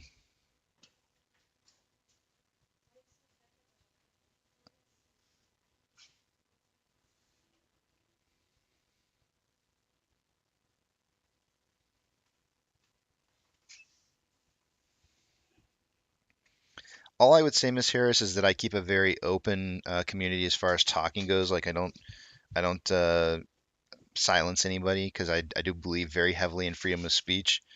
And but you do have the power. You have the ability to be able to silence the people who are affecting you as an individual.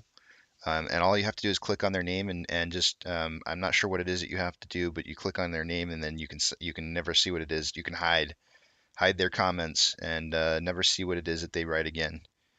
Um, so I try to give um, as much leniency. I mean, our country was kind of founded on the whole idea of like freedom of speech, and I want to protect that. I really do want to protect that. I want people to say what it is that they want to say, and I don't block people because, um, well, I mean, on very rare occasions. I think there might have been one person that I blocked before, but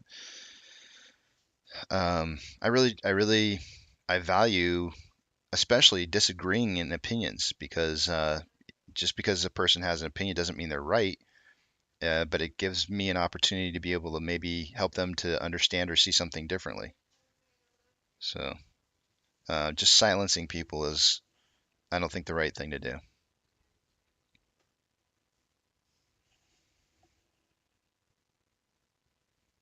All right, Prometheus. Way to multitask.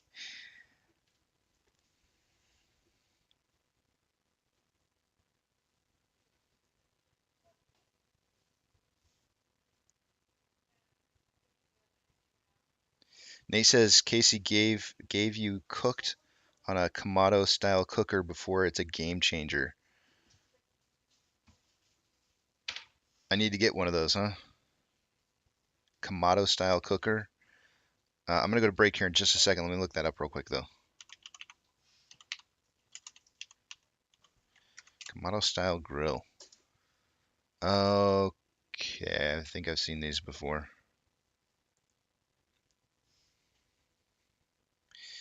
You know what? I live in Texas. I live in Texas, and I have myself a real smoker. Well, actually, I should change that. I have myself um, a semi-real smoker because I don't use the typical kind of smokers. I use wood chips instead of wood logs. So I have a makeshift. I use gas to heat instead of just straight logs, and so I'll probably stick to that as far as smoking food goes.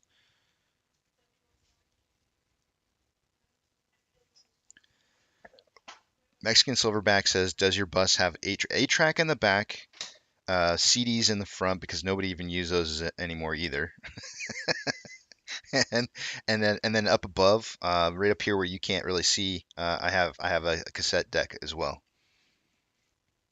So we got all. There's also a record player in the back. I mean, what good would a cool short bus like this be without one of those?" Yeah, CPE says three little dots on the right and click and block if you want to. It works great, right? You don't have to see that person talking anymore.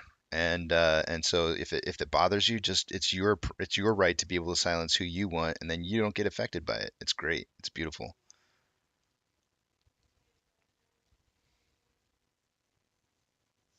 Yeah, that's how I kind of feel, Froggy. Word, my mom always used to say, "Sticks and stones may break my bones, but wordles will never hurt me."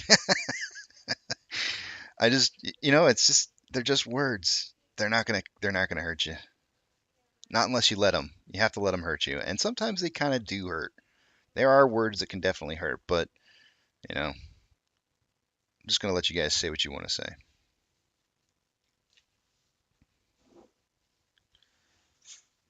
All right, I'm gonna put those on my list of songs to consider. TF Hatter, thank you. And I gotta put your name next down to it too, because I do like to give credit to the people who suggest songs. So, and y'all are gonna probably start throwing songs out at me now. It's like, no, no, only one person at a time. Let's see here. I gotta find my song list.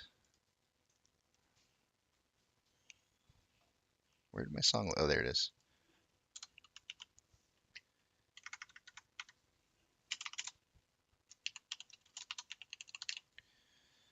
Speaking of which, I don't remember who suggested In Excess for today. Somebody did.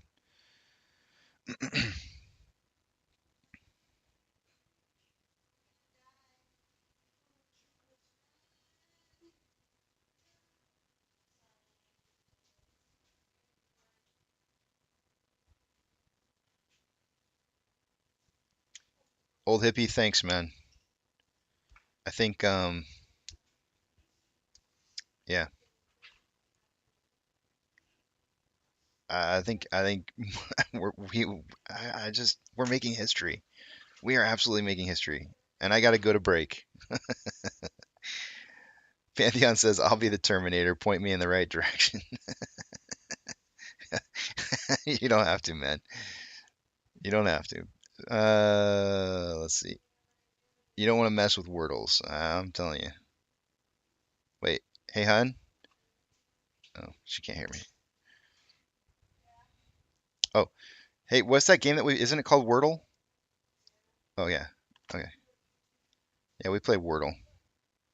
I mess with it every day at least once. All right, guys, I'm going to give you some music. I'm going to head to break here.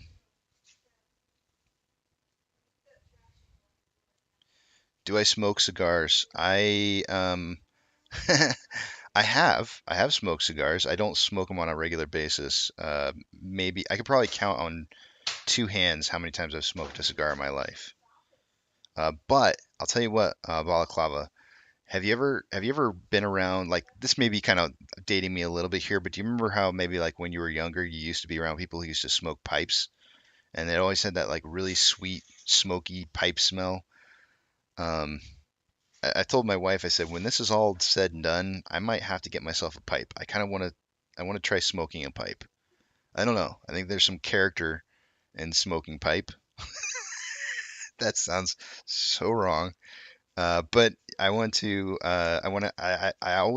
that smell of that old person smoking a pipe smell was just always so relaxing and so like just chill. And that's the kind of person I am. I want to give it a try. I don't know, maybe it's bad for me. Um, I do a lot of bad things for myself. So you only live once.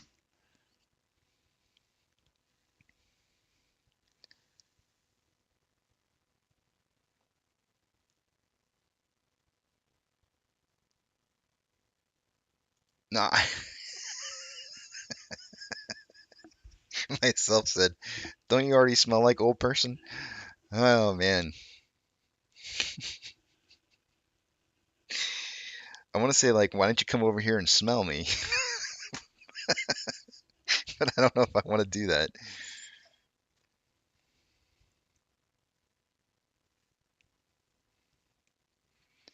Alrighty, guys. Reminds me of Kramer's brown teeth on Seinfeld episode. I gotta go back and rewatch that. Alrighty, guys. I'm gonna put up some music, and I will see you 15 minutes before market open, and I'll get a price prediction in.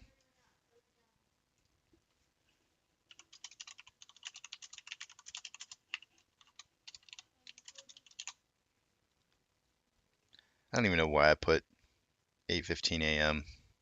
It's like it's gonna be 8:15. It's not like I'm gonna be back at 8:15 p.m. But I still put a in there, and it's like I don't know why I do that. It's like what, you don't think people know what time you're gonna be back at? Oh well, whatever. See you guys in a bit. What I need to do, guys, is I need to get this bus to drive.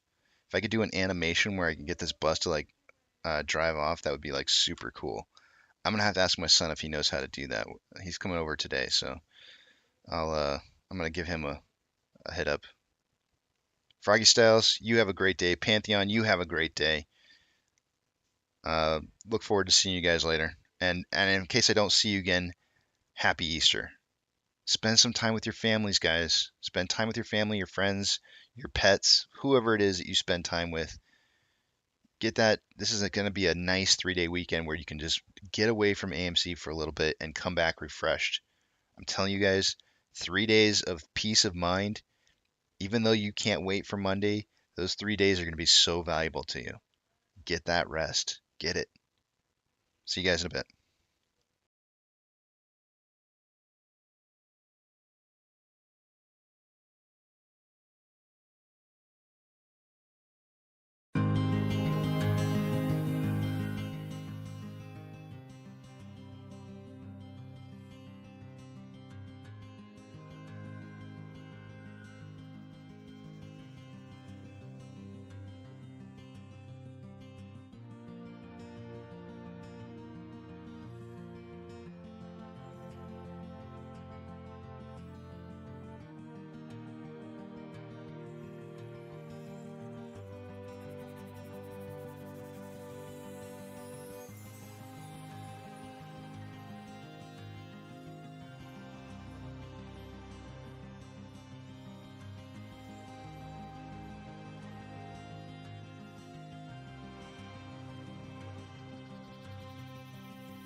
Alrighty, guys, I'm back. It's time to make a price prediction. Let's see here.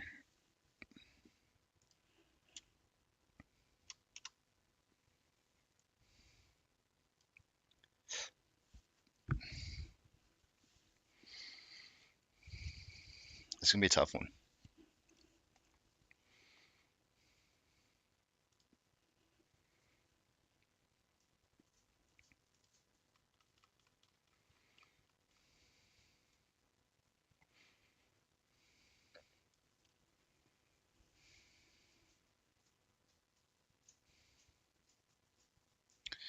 I think I'm gonna hedge off that. They love to close us down. So they love to close us down on a 3-day weekend just to let it fester. But then we usually typically run the day after we get back.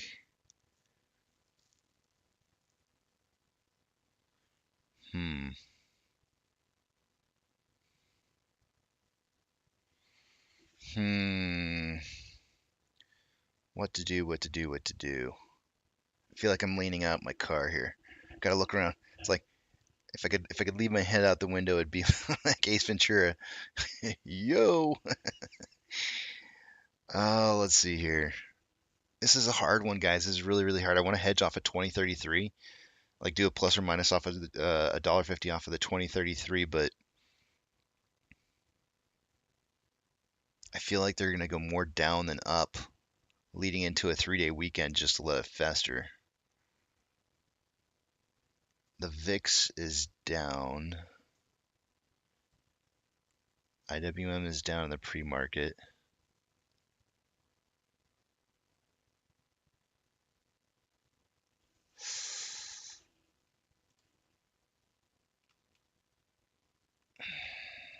Hold on a second.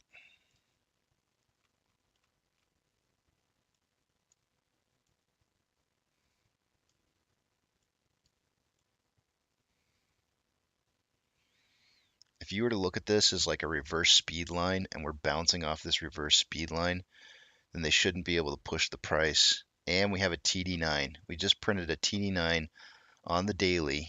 This is a reversal. It's going to be up. It's got to be up. All right, I'm going to hedge off at 2033. I mean, they could do one more day down.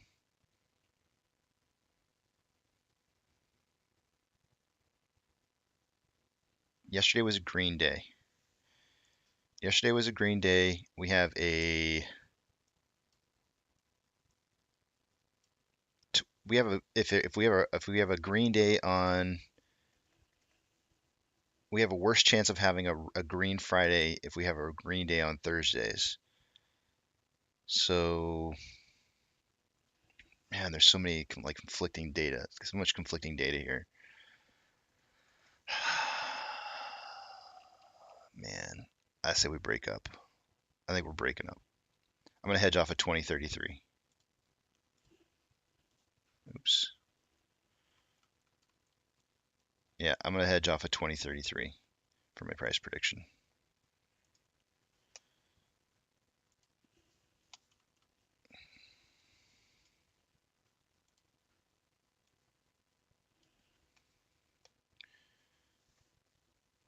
So let's see. I'm actually going to do it exactly off of 2033.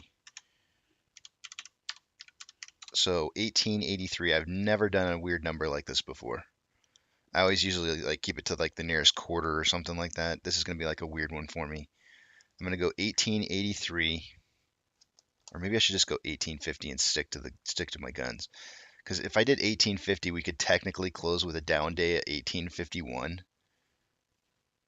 and I'd still be right.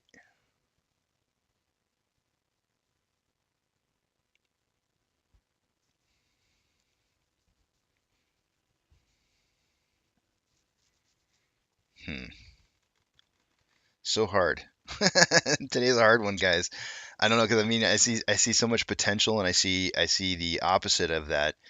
which is that they would want us to go into a 3-day weekend just festering over the idea that we had dropped down in price, which is typically the case. I mean, they do love to let us sit on a 3-day weekend with downwards momentum or a loss in price. I mean, it's just that whole psychological warfare type stuff. So, but I'm gonna go with all the indicators, and I'm gonna probably hang my hat on it and just say I'm gonna go 1850, 1850 to 2150.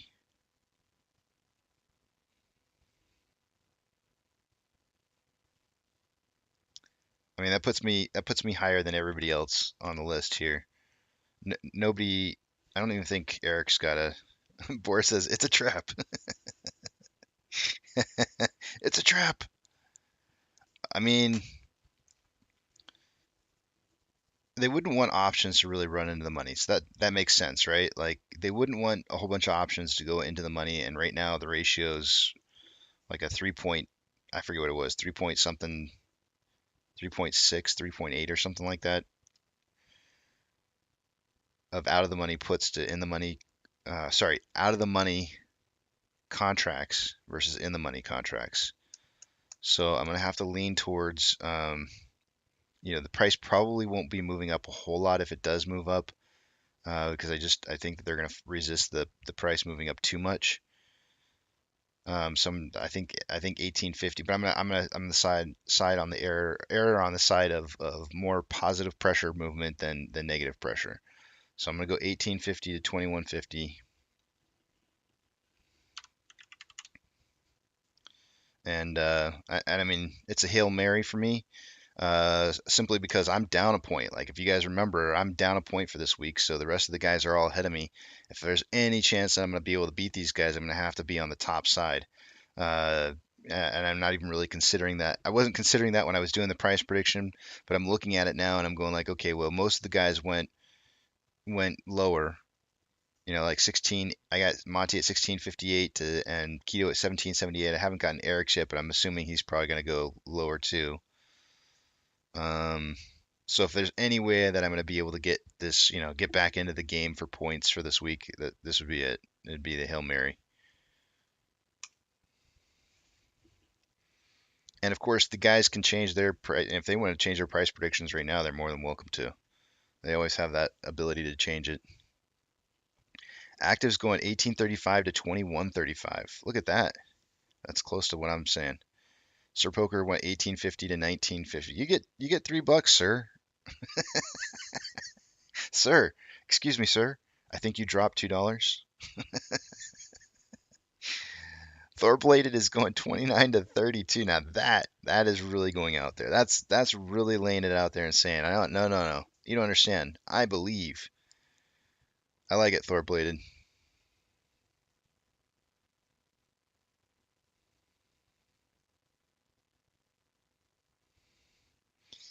Boris says you look like you're crammed in a van, kind of like Shaq in a Mini. If I'm leaning forward, yeah. If I lean backwards, it probably looks a little more natural.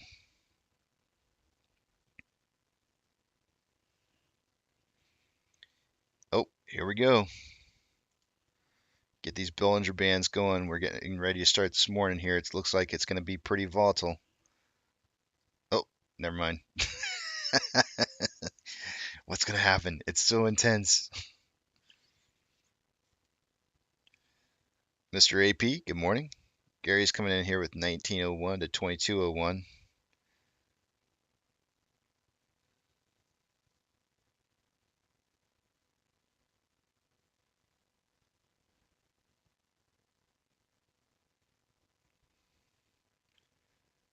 Chan Chan just bought 25 shares.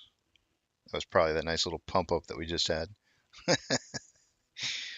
Alrighty, guys, I'm going to go ahead and start the morning here. I will see you guys after market open, and we'll talk about the Cbdc again.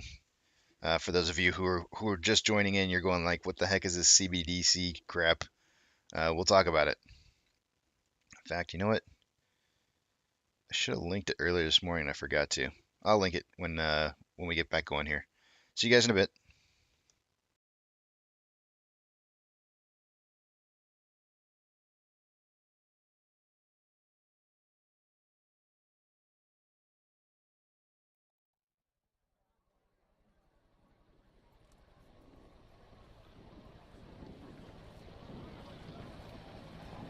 T-minus 90 seconds and counting. All systems are go. We're about 90 seconds from the launch of Space Shuttle Discovery.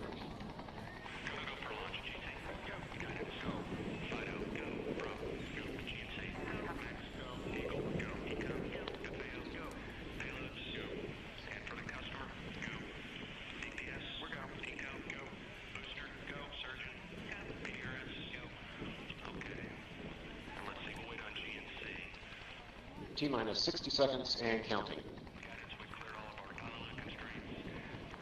We are transferring to orbiter internal power at this time. Discovery is now running off its 3 onboard fuel cells. Coming up on a go for auto sequence start.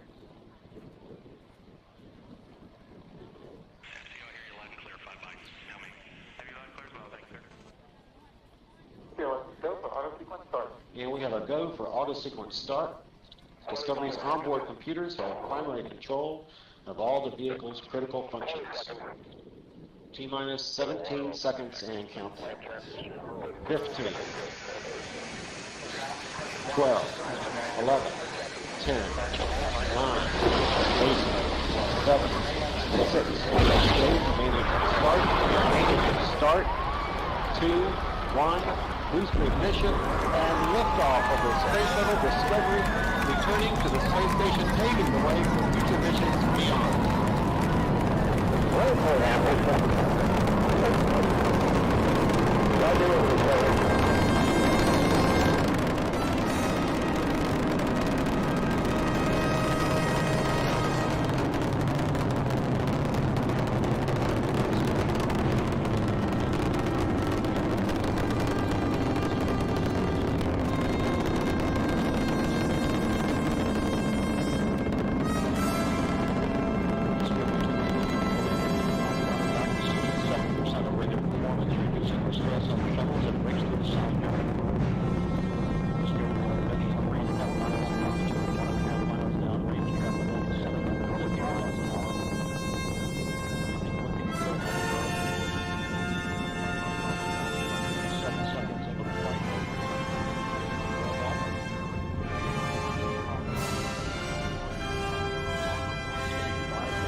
Discovery's onboard computers commanding the main engine nozzles to swivel, aiming the shuttle for its precise target in space for main engine cutoff.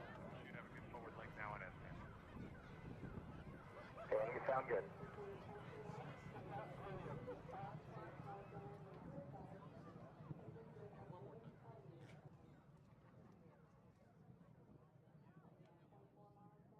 Discovery Houston, negative return. Copy, a negative return.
looking at time. Future uncertain, but certainly slight. Look at the faces, listen to the bells. It's hard to believe we need a place called hell. Place called hell.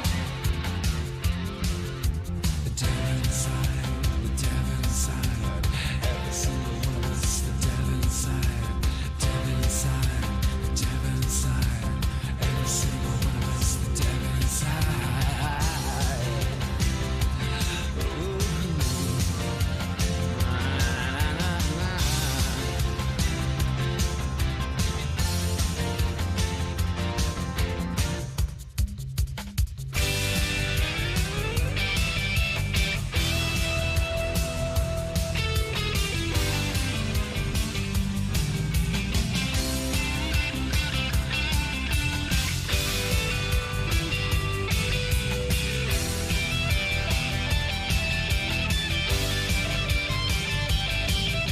Well, here comes a woman with a look in her eye. She's raised on leather, flesh on the mind. Words and weapons, sharper than knives. Makes you wonder how the other half died. Devil inside, every single one of us, the devil inside. Devil inside, devil inside. Every single one of us, the devil inside. The devil inside, devil inside. Every single one of us, the devil inside. Devil inside, devil inside. Every single one of us, the devil inside.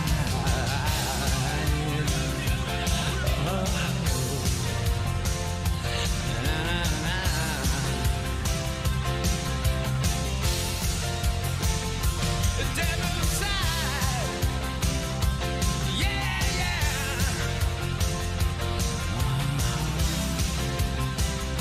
The devil inside. Yeah, yeah.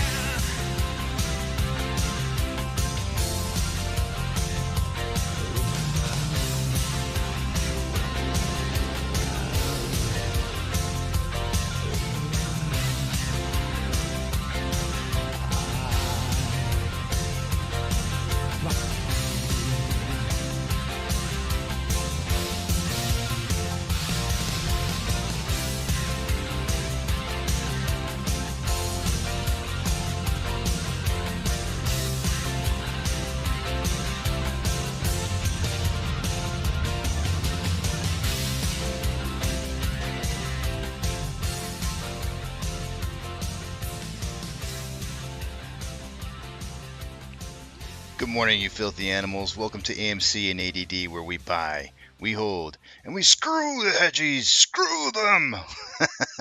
Good morning, guys. Oh, man. Habib, I got to ask you a question, buddy. I got to ask you a question because you're our new Chan Chan. You're our official new Chan Chan. And what I really like is the fact that you speak much better English. The question I got to ask you, though, Habib, I really got to know. What are they paying you? We've been trying to find out from Chan Chan for a long time. Like, what do they actually pay people to come in and say these kind of things? I'm just kind of curious, like, what kind of pay structure are you on? Just curious, because I mean, I want to know. You know, I think it's interesting. I think it's really, really interesting that they pay people to come in and you know, just kind of stir the pot every single day. And I think it's cool. I think it's great. I'm glad that you're here. You know, we all support the fact that you're making money off the hedge funds like we are. It's just in a different kind of way. And that's okay. I'm all right with that. You know, everybody's got to make, they don't pay you anything? What the heck? Why? Why are you doing it for free? You should be charging those guys something. You should totally be charging these guys something for this because that's just crazy. That's really, really crazy. He gets paid in Viagra. Oh man, he's just disgruntled. I don't know. I don't know, man. I kind of feel like Habib's kind of a little bit of a Chan Chan. Just saying. I just kind of feel like that. They should pay you in 2 weeks. Oh man, Habib, I think you really should. They're paying Björk. They're paying Björk.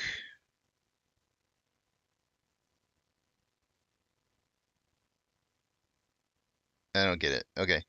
Anyways, well, let's talk about it. CBDC. What the heck is that? Oh man. Oh man. I just drew a blank because it's CBD. CBD gets me every time. It's like, what the heck? Why? Okay. No, central banking, uh, digital currency. That's what it stands for. I actually have to go over here and pull up the article again. Let's see if I still have it. I don't have it. I actually deleted it. Dang it. Give me just a second. I go back to Twitter here and pull it up. But this is some really kind of crazy stuff. Um,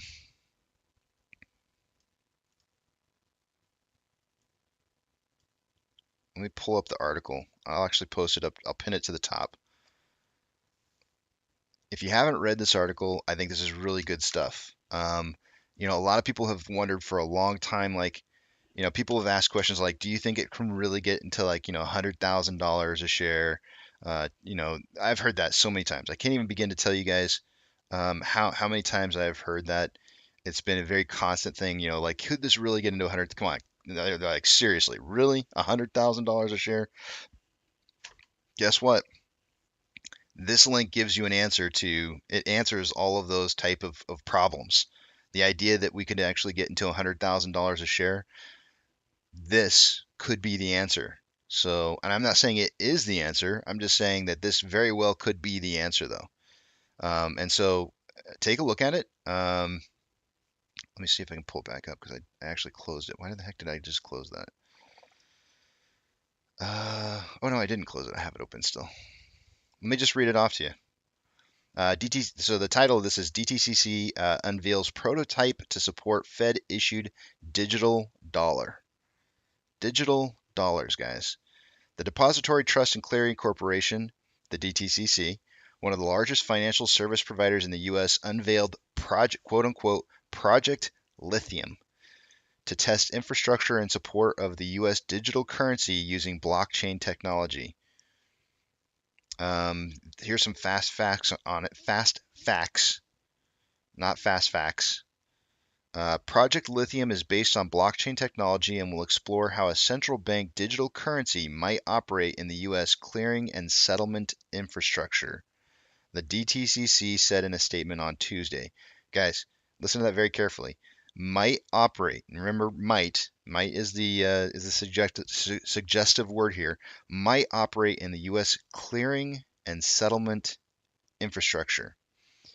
You want to know how in the world could they pay for billions upon billions upon billions of shares that are synthetics across multiple meme stocks? This is the way. This is how they could do it. Print money, right? Digital currency, print digital currency, create a new currency that is that can absorb inflation. This is exactly how somebody asked me. One day somebody asked me on this show. They said, "Casey, how do you get rid of inflation without increasing interest rates?" And my answer was, you'd have to have a reset, which means you'd have to move to a new currency. We've seen it happen before in plenty of countries. I mean, wasn't that what the whole euro was about in the first place? They just took a whole bunch of different countries, lumped them all up into one, and said, "Here's a new currency. It's called the euro." And they just absorbed all the inflation across all the different countries and just lumped it into one big huge box and said, "Here it is." Right? This is how you do it. This is exactly how you do it. The prototype will measure the benefits of a CBDC and inform the future design of the firm's clearing and settlement offerings, the company said. The prototype will also seek to demonstrate direct bilateral settlement of digital tokens in real-time delivery versus payment scenarios, the company said. DTCC, which provides post-trade market infrastructure to financial institutions, is working with the Digital Dollar Project, a nonprofit made up of former U.S. regulators, tech leaders, and executives from Accenture, and with initial funding from Accenture. The move comes just a month after President Joe Biden issued an executive order placing the highest urgency on the research and development of a U.S. CBDC. If you don't know anything about what CBDC is, Go look it up. But I will tell you this. The last time this country moved from a gold standard to the fiat is in 1933, which was only 4 years after the market crash. 4 years. I would suggest, and I don't know this for a fact, but I would suggest that if you wanted to avoid a market failure, if you wanted to try and reduce or mitigate the amount of influence that inflation is having on the market, you create a new currency and you wrap it all up into it and you just start printing money. That's what I mean, we're already, somebody else was saying in here in the chat earlier, they're saying they didn't have, the Fed has no plans to try and fight inflation. So if they have no plans, what do they have? They got something.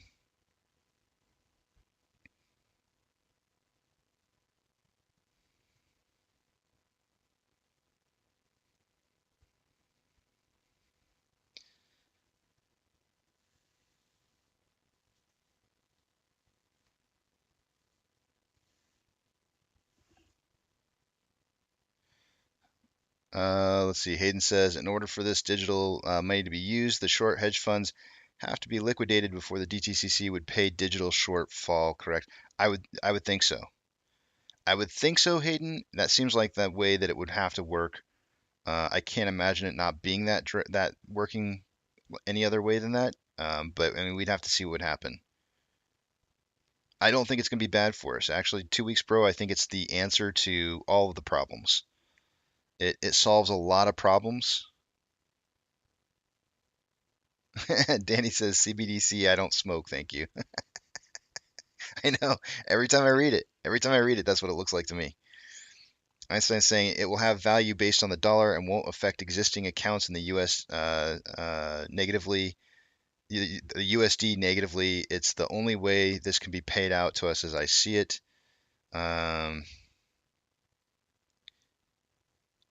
I don't know 2 weeks, bro. I actually don't know how it's going to go down, and here's what I'm going to do.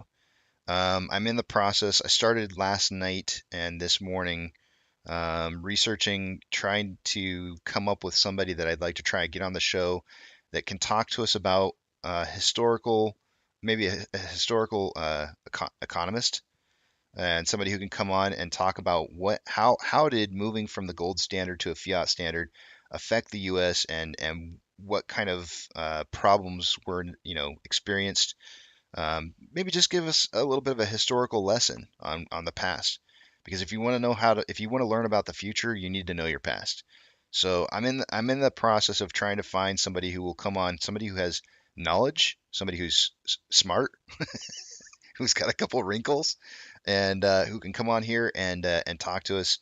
So I'm going to start I've already got a particular person in mind that I want to look up, that I have looked up, that I've got a phone number for. I'm going to call, see if they're willing to come onto the show. It's going to be something I'm going to have to do a little bit later when I'm on my break. But that's my goal. Maybe we can get him to come on here and talk about it. He's written quite a few good articles for Congress, research papers. One of the ones that kind of stood out in my mind was called Brief History of the Gold Standard in the United States. His name's Craig K. Elwell, but he's written several Congressional Research Service papers, which I think is really kind of cool. Hopefully I can get him on here. I'm not making any promises. Eric just came through with his price prediction for the day-to-day. He's got the same numbers he had yesterday, which is 1680 to 1980. I think he's gone with that number every single day this week.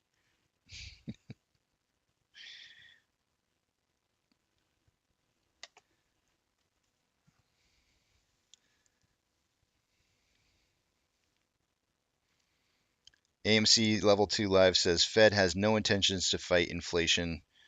I mean, yeah, I don't think they do either. I mean, they are legitimately look at this right now, guys. The VIX is down 4.45. We're watching 8.5% CPI, right? And then they're only raising interest. What have they raised it so far? Did they raise it 50 points? Have they raised it 50, or is it just 25? And they were supposed to be tapering. They were supposed to be tapering last year, and we just had 1.8 trillion in reverse repo yesterday. None of this makes any sense, right? It just doesn't make any cash infusions going into the market to pump it to keep it from crashing. I think it's they're waiting. They're doing something. They're trying to get something in place to where they can avoid a market crash. And this might be the answer. Might is the key operative word.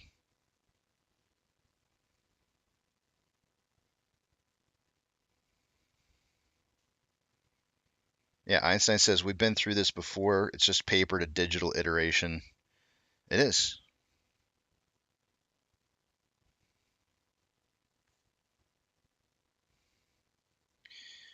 Gus says with digital currency, they can lock up all your money in a heartbeat. Yep, you're absolutely right. There's definite drawbacks, Gus. I'm not going to disagree with you. It's a good thing for us short term, but I think in the long term, I think people will probably be a little unhappy with it. We'll see. I'll say this, Gus. If you want to talk about full control, I mean, this is it, right? If you want to have full control, think about this. The markets can't have synthetics if the blockchain is attached to the clearing of share movement. Understand that, guys. We're talking about share movements that are attached to blockchain. You can't have synthetics being created when they're attached to a blockchain. There's no duplications until the transaction has to go through, and you can monitor the flow of every single share that moves around. So while it's going to be kind of lame for us, it also kind of fixes the system too.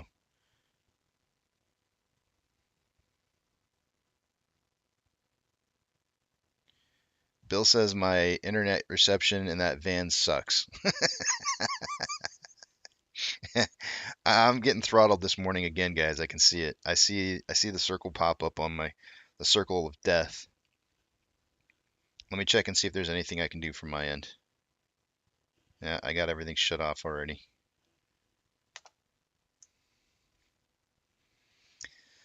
I do. I've always said that, AMC, that we need a market crash before we have MOAS, but this is, a creation of a digital currency to where they could start just printing money, and pay us off by printing money. That would be an acceptable alternative, and it would give us exactly what we want. The sky is the limit at that point. I think so, Habib. I literally believe the reason they're pumping the market right now is because they're trying to keep this thing afloat until they get this digital currency created. I mean, it's the only thing I could possibly think of. Like, why would you continuously prop up this market instead of just letting the crash happen? Like, if they're not going to raise interest rates to combat inflation fast enough to actually combat it, which I just said that really weird, and you're not going to actually taper on that reverse repo, what are they doing? They're stalling for time. Why are they stalling for time? They've got some kind of plan. I just don't know what it is, and this is the only thing that really kind of makes sense to me so far.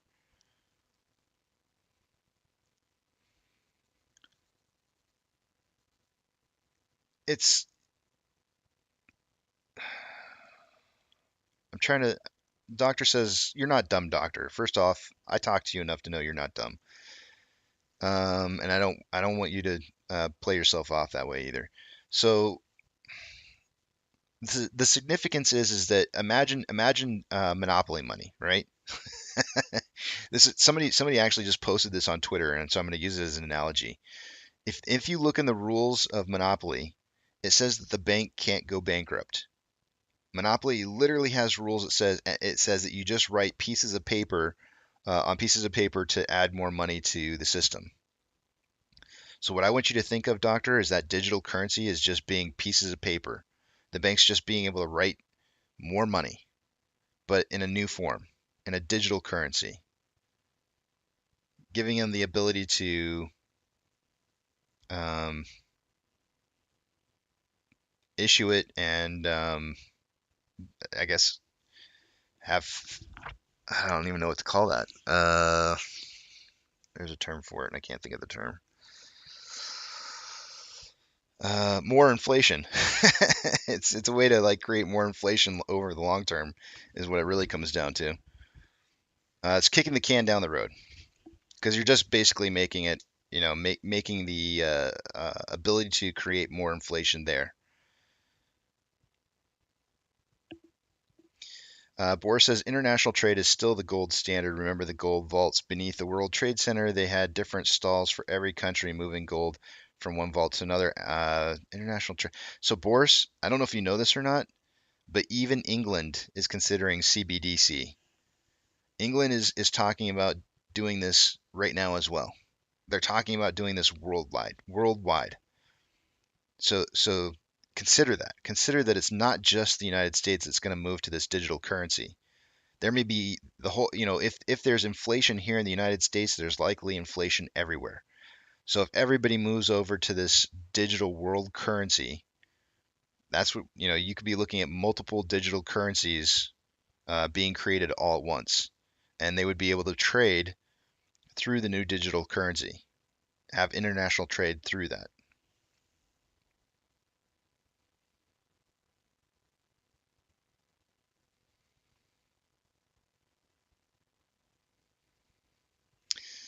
Man, I wish I could get that Elon Starlink satellite service. That'd be great.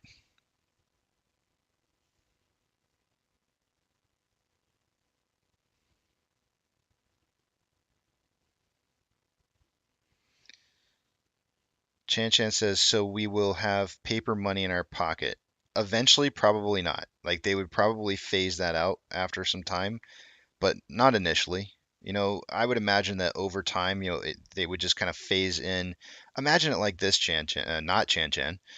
Um, think about what it was like when you were in the living in the 80s, and you had paper money everywhere, and you rarely ever used a credit card, and there was no such thing as a debit card.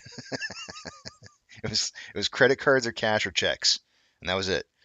And then slowly it moved into credit cards, cash, checks, or debit cards, and then it suddenly turned into um, cash.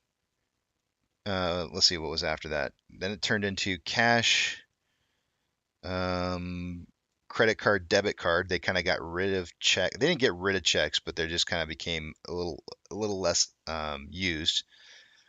And now we're to that point where it's a lot of people aren't even carrying cash anymore. Now I know some of you probably go like, "Well, I carry cash all the time." That's fine. That's fine. But they are moving to a less cash system. I don't carry change with me ever. I never carry change with me. It's never on my body. I have cash all the time, but I never carry coins anymore. Imagine the paper money just going away, and all you have left is digital money. Everything's going to be digital.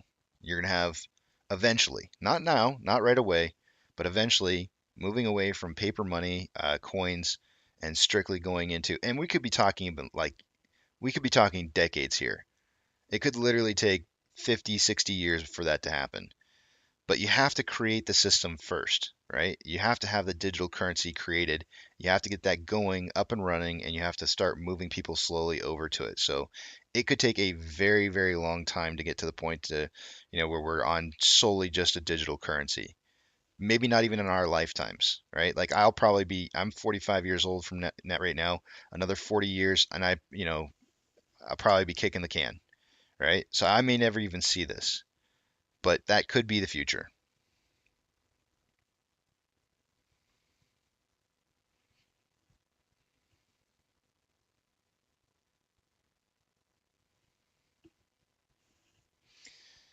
Elon Musk offers to buy Twitter for 43 billion. Yep. I forget what the price per share was, but it seemed like it was pretty cheap.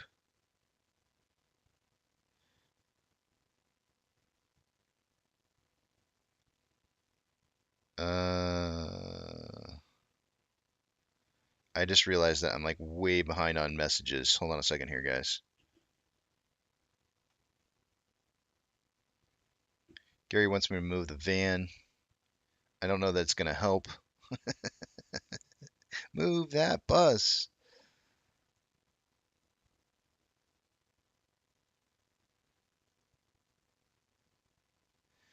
2 Weeks Bro says, can they come to us and ask us what we want from each share with this digital dollar? I don't know about that. I mean, that seems kind of weird. Like, I'm sure the market will probably still trade the way that it's supposed to trade. I don't imagine. I mean, it's possible they might come to us and be like, just kind of offer like a flat rate. I don't know. I don't know what the future holds, but this digital currency definitely looks like it's part of it, the future. And Einstein saying it's essentially pays us in secondary currency that is redeemable for dollars. That's correct. And here's the other part, guys. I would expect, this is just my opinion, but I would expect that a digital currency would go up in value very quickly. It would be very, very desired by most people. Not all. There's going to be a lot of people that are going to be resisting and hating the idea. But, you know, I'm sure there's going to be a lot of resistance. But it will be desired. And it'll probably go up in price pretty quickly. So not only would you be issued digital currency that's worth what, its weight in dollar, but that's a terrible way to say that, um, but it's going to go up in value. It's going to appreciate really quickly. Will probably be if we were to get some paid out like this, we'd be some of the first people to have it, which would be amazing. Björk says Sweden already did this.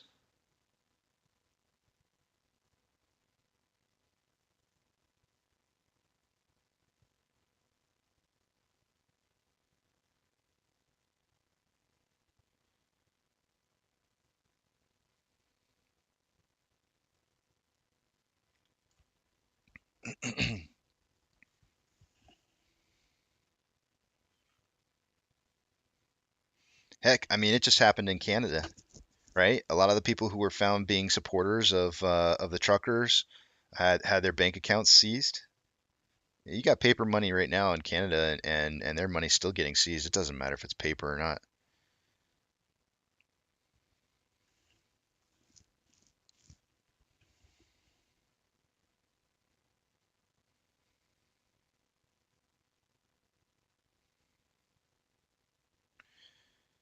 Einstein saying initially this will be used to hold debt in a manner that won't affect value of the dollar, and basically kicking the can is correct. And I agree. I mean it seems like the most logical solution, right? You can't afford to crash the market. Um, you can't afford to have inflation push us into a new recession. So what do? You just create a new currency and then you just start printing more money.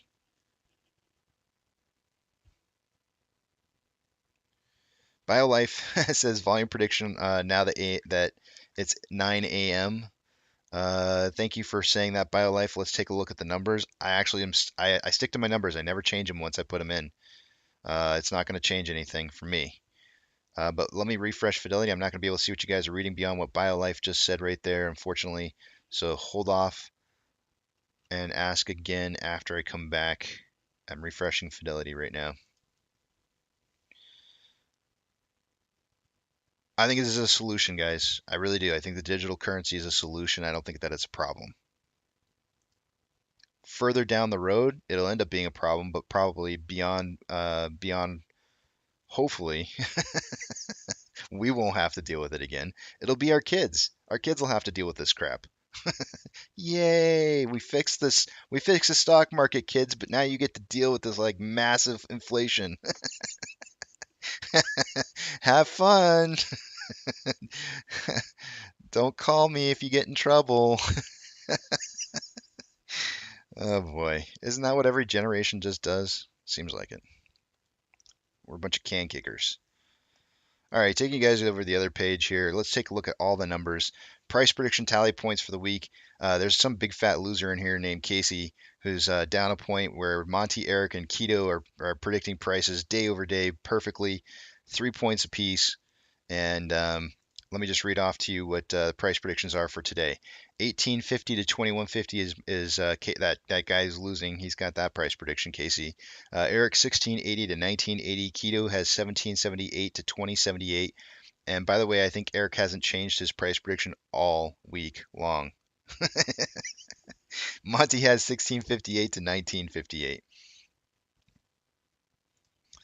Short exempt volume increased yesterday with lower volume. Very, very interesting. It more than doubled. I have never seen that before. I've never seen volume go down and short exempt volume go up. Kind of interesting. I'm not sure what to make out of it, but it is extremely high. I'm sorry, it's not extremely high. It's extremely odd to see it go up double in short exempt volume, but have volume day over day fall. I've never seen that. Utilization still at 100%. We're on day number 47. Hold on a second. Yeah, 47 straight trading days of 100% utilization. Day over day price increase. We had 6.37% increase in price yesterday, which gave us our first one of three for day over for our indicator triggering. The off exchange. Let's see here. Let's check and see. Normally around this time in the morning, I would expect to see off exchange around 43, 44%, and the CBOE EDGX at 10 to 11%. Let's see where we're at right now. 51.81% in the off exchange and 12.41 in the EDGX. Massive amounts of price discovery being hidden through the off exchange today. That is really huge. Taking a look at Ortex.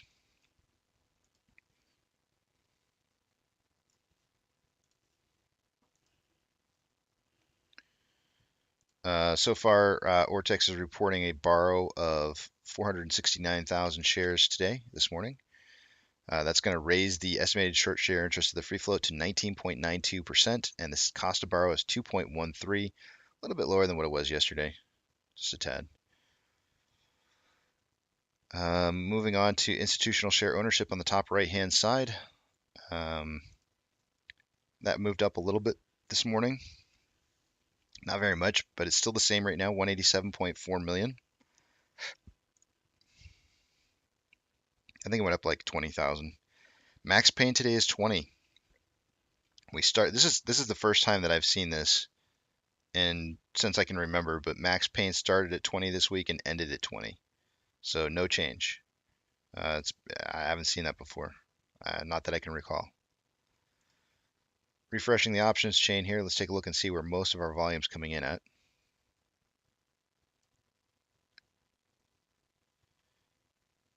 Most current volume for calls is coming in at a $19 strike price, which is down $1 from yesterday, putting us at 3.9 thousand contracts, which is that's close to where we should be. It's a little tiny high, but not much. On the put side, however, though, at an $18 strike price, which is up $4 from yesterday, there is currently 4.5 thousand contracts, which is elevated by maybe 1,000. So right now, as it stands, current volume is suggesting we might close somewhere between $18 and $19. $18.50 is the number I think that we need to get past to really start driving. I think actually it was like 1853 or 1856. We'll take a look at it here in just a minute. Let me move a couple screens over, and we will take a look at a deeper dive into Ortex data.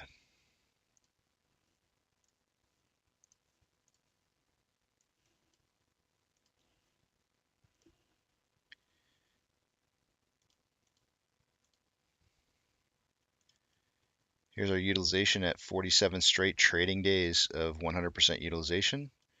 Here's our on loan amount decreasing day over day. We went from 138.6 million shares on loan down to 137.25. So almost like a 1.5 loss in on loan amount, which should increase the on loan average age per day, because when you have new loans that are leaving, when you have a return of loans, I should say, usually they're new loans, which means that on loan average age per day starts to spike. And sure enough, that's exactly what started to happen. We had fallen to 8.577, and now we're jumped up to 89.38. That should indicate another price increase incoming. The last time we had an indicator of a dip was on April 1st, 1, 2, 3, 4, 5, 6, 7, 8. We're 8 days into what we should see of a 15-day move up in price based on the last dip. Yesterday and part of today could be that price increase. This dip right here could be another bump up and another timer setting for another bump up. Taking a look at estimated short share interest of the free float. Taking a little bit of a dive, not too much. Went from 19.19 to 19.88. Some short interest was closed in the last 24 hours. Most of the data there looks really good. I'm liking it. Orders by Fidelity customers. AMC and GME did not make the top 10 list yesterday, and neither today, based off of low volume. That's not going to happen. However, even with low volume, AMC is still in 16th position, but we'd have a 48% buy to 52% sell ratio. I don't like seeing that. That's not good. GME is coming in 23rd here. They have a 56% buy to 44% sell ratio.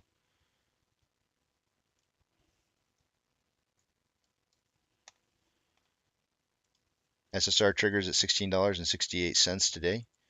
Shares borrowed since earlier this morning. 50K there.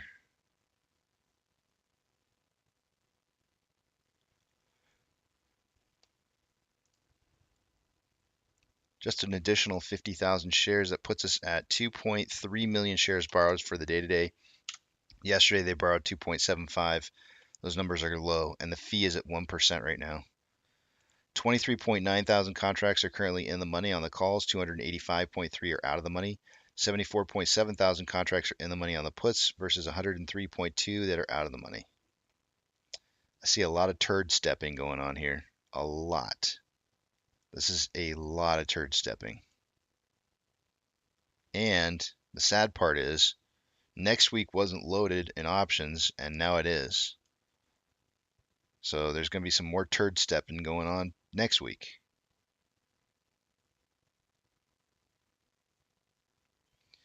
When will you learn, old man? I should say it the other way around. When will you learn, you young whippersnapper? Stop gambling. Not on this stock. Go gamble someplace else. Get off the front lawn. Get off my lawn. Nasdaq is down 1.06%. Dow Jones is up 0.23. S&P 500 is down 0.52. The market currently has 3,887 decliners to 3,724 advancers. We are showing more declining than advancing by a narrow margin. The VIX is down 2.38. IWM is down 0.08. Tesla is down 3.37. Amazon is down 1.57. Cinemark is up 0.57. Doge is up 1.08. Bitcoin is down 1.66. GME is down 0.74. The gold mine is down 5.37. Hood is down 0.5%. And AMC is down, well, we're pretty much almost breaking even and running. Refreshing inflow versus outflow. We currently have $4 million more in outflow than inflow, and yet we're running. I love how that always works out. It's just such oddness. Very low volume. 6.29 million shares having been traded so far. Let's see what kind of pace we're on here. Let's see.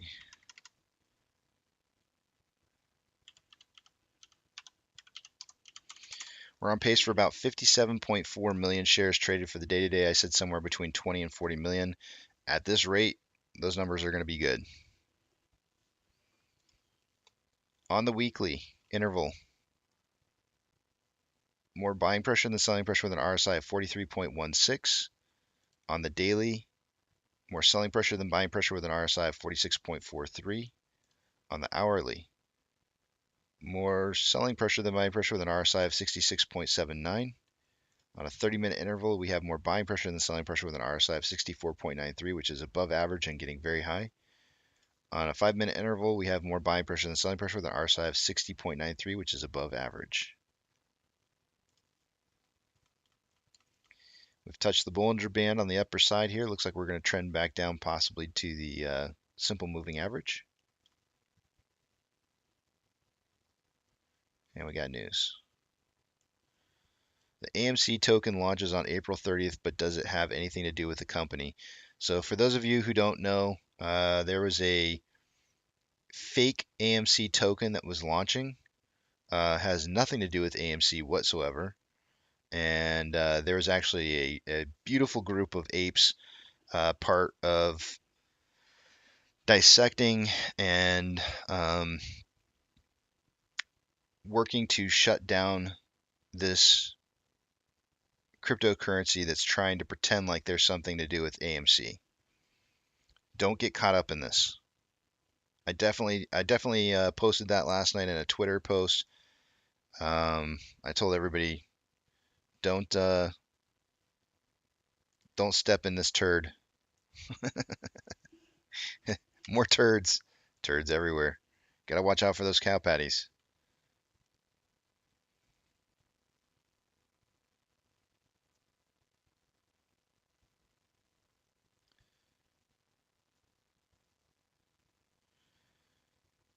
BioLife says, Casey. Oh wait, let me put my stuff back up. I can see what you guys are writing now. Casey, so could market makers be hedging in options every week to keep the synthetic shares flowing? Could market makers be hedging in options every week to keep the synthetic shares flowing? Hedging every week.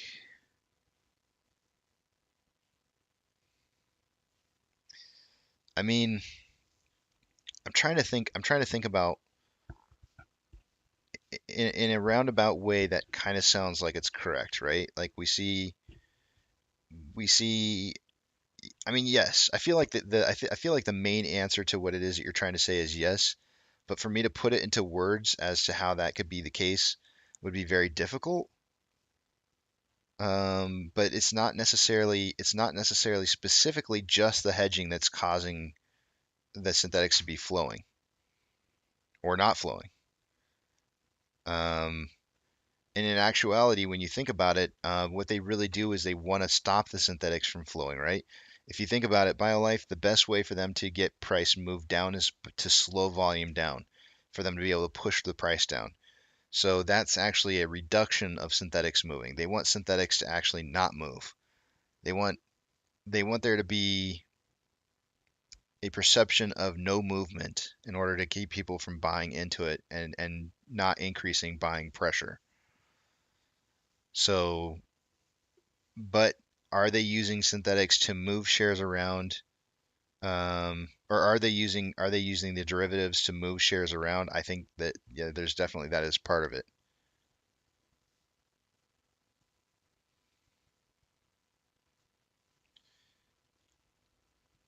Review Dork is pushing it. Are you serious?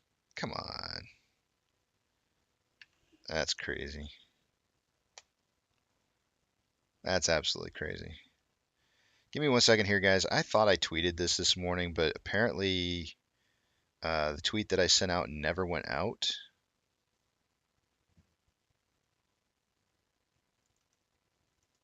which I think is kind of weird. Oh no, it did. It did go out. Never mind.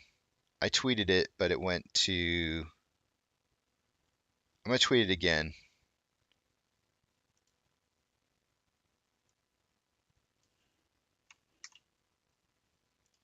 Because I think I put somebody's name in there.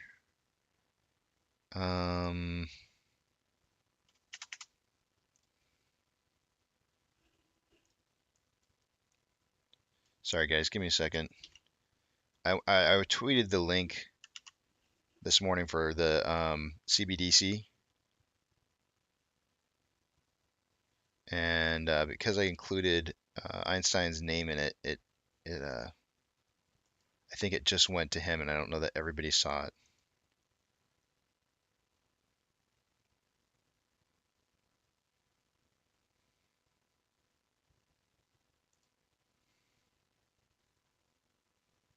What did I just say? I really. Hold on a second. I gotta delete this. I'm such a moron. I gotta delete this tweet.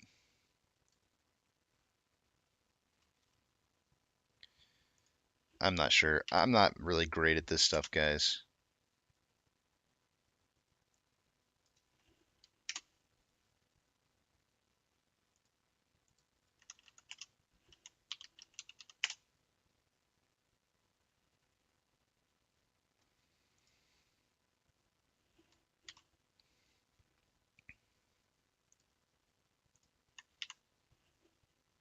All right, retweeted. I'm not a tweeter. I'm not I'm not a tweaker. Adam says, does low volume mean a lack of liquidity, meaning hedges are running out of money? I would say yes. Yes, that's part of it, but it's also that they're trying to drive volume down for a reason because they want to try and manipulate price down. I mean, it's the only way, right? You can't. It's very difficult unless people are selling, right? Unless people are selling, that's how you would get high volume. But if there's high volume, then people are likely buying. Um, People could be selling and getting high volume, but you're probably seeing price improvement if that's the case in a heavily shorted stock like this.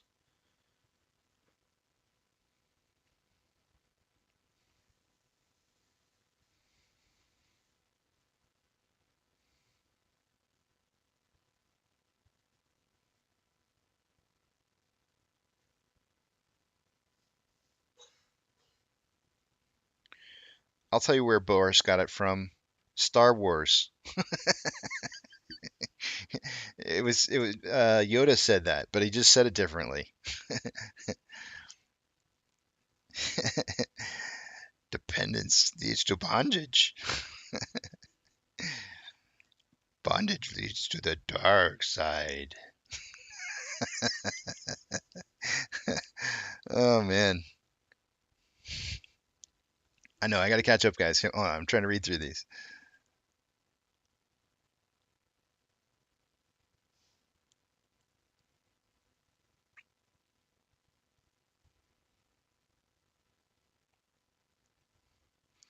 I don't know, Habib. I mean, if if if truly this is the solution, this digital currency, then a market crash may not happen.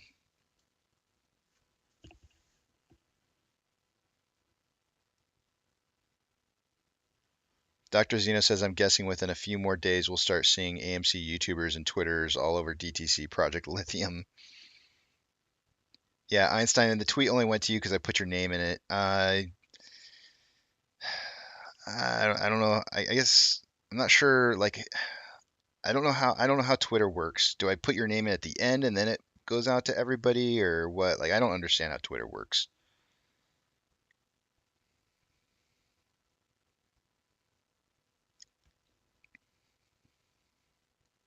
This channel's not going to blow up, guys.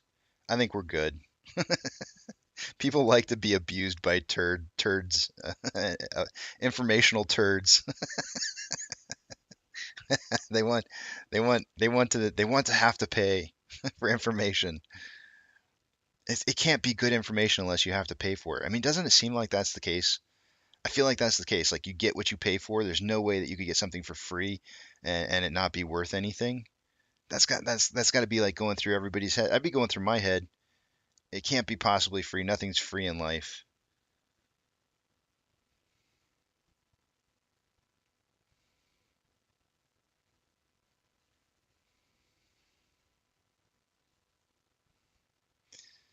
Ooh, Boris, I love what you're saying, man. I would love to get you on here and just talk about what you're saying right now. The founding fathers wrote the Constitution establishing the barter system into law. The license to print currency violated the Constitution. Let's talk. Let's start talking. I so agree with what you're saying. I just want you to talk. Enough of me. Your turn.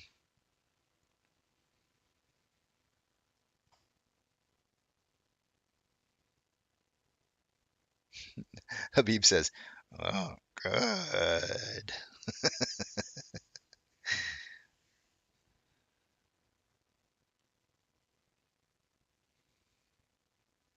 Alan says, with that argument, Casey, does that mean all your info is? I mean, it certainly could be, Alan. It certainly could be. My Siri's going to talk to me. Apparently, when I say good could be, she thinks I'm saying Siri. I mean, that's the thing, Alan. Everybody, that's the logic that I think most people use in their head is that if I'm going to get good information, I got to pay for it.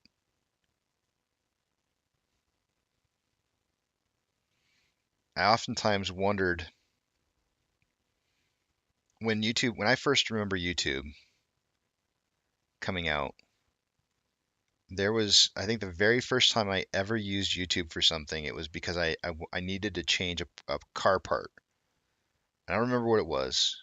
It might have been, um, I know it had something to do with my Toyota Tacoma, but I don't remember what it was. It was, oh, it might have been how to gap your fuel, how to gap your spark plugs or something. I don't remember. I don't remember what it was. It was something to do with spark plugs probably. And and I remember I went to a YouTube channel to look up something. And I was like, how are people going to make money on this? Like, if they're on these channels and they're putting out great information, like, surely there must be like there's going to be a way to make money or something because these people are just giving out free information. It's like the best thing in the whole wide world. I fell in love with Reddit. I fell in love with Reddit because I liked the fact that you could just go and find information for anything. And it was more than likely good information. And it was free.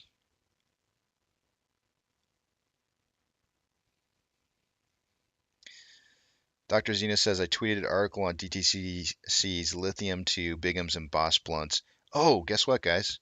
Boss Blunts friended me last night on Twitter, and it wasn't a fake account. It was legit Boss Blunts. And I was like, oh shit. He legit he followed me. I was like, gonna hit him up for an interview. So I did. I sent him a request. I was like, hey, you want to do an interview? I'd love to talk to you. I don't want anything. I just want to talk to him. I want to find out who he is. I want to just have an hour of time to where I get to find out who Boss Blunts is.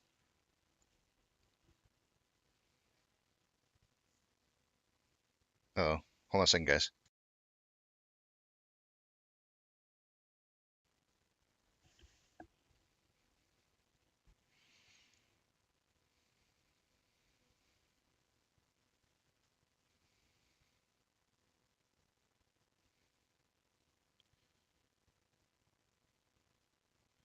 But Einstein was responsible, guys. I just want to give Einstein credit. He was the one for um, linking me to this article about CBDC, and I think it's great. I totally like to me, the minute that I started reading everything that was in there, I was like, holy crap, this is the solution. This makes everything that we're seeing in the market make sense.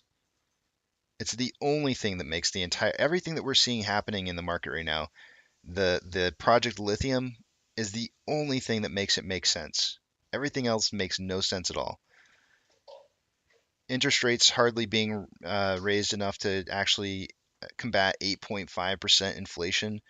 And then you've got, the markets having specifically within the last 2 months, we've had two almost near crashes, and then suddenly money gets pumped in. First, it was Barclays with $15.2 billion accidentally being injected into the market earlier than it was supposed to be, and now you have yesterday happened, and it's just like something's happening here, guys. Something is absolutely happening. Something's keeping this market from crashing, and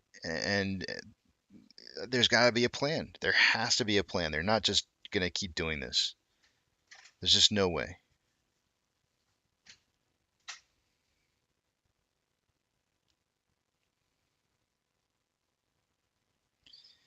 Yeah, you're right, Habib. You're 100% right. Once we cross this threshold, there's no going back. Not until the entire system eventually crashes.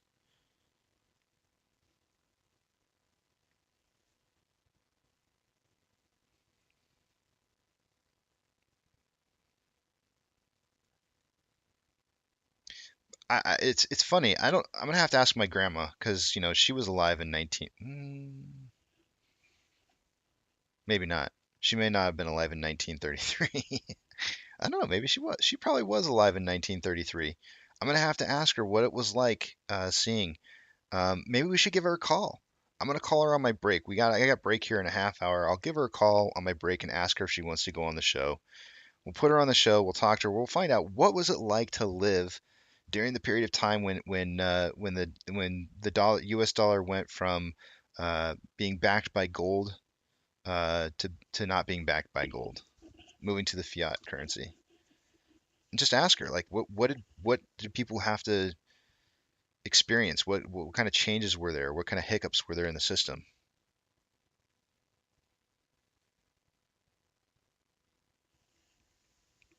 Tom Zazzulo, Gary. All right, I'll try to remember that. It's gonna be hard for me to remember. If it is it a long video, because it's hard for me to sit down and watch a long video.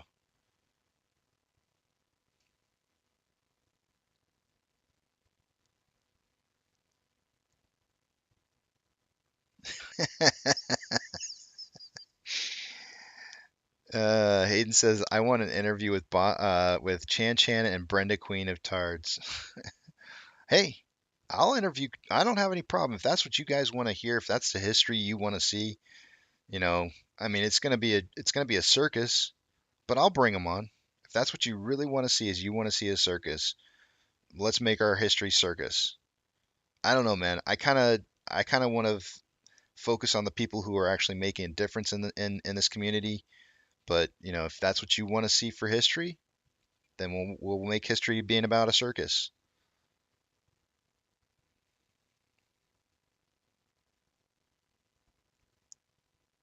Habib, it has to come out while AMC's in the toilet.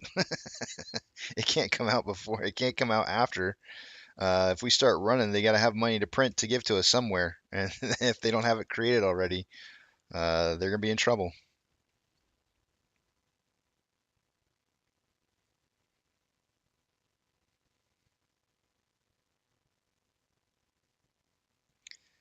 TF Hatter says the Thermians will negotiate your historical documents. Deal with HBO. Never give up. Never surrender. I'm not sure what that means, but okay. Actually, you know what? I hope I don't want to send from these guys. I really don't want to send from these. I think we'll be just fine. Every single one of us, I think, will be fine without money from any of this kind of stuff. The historical documents are free. They're free because our future needs to know what we had to go through.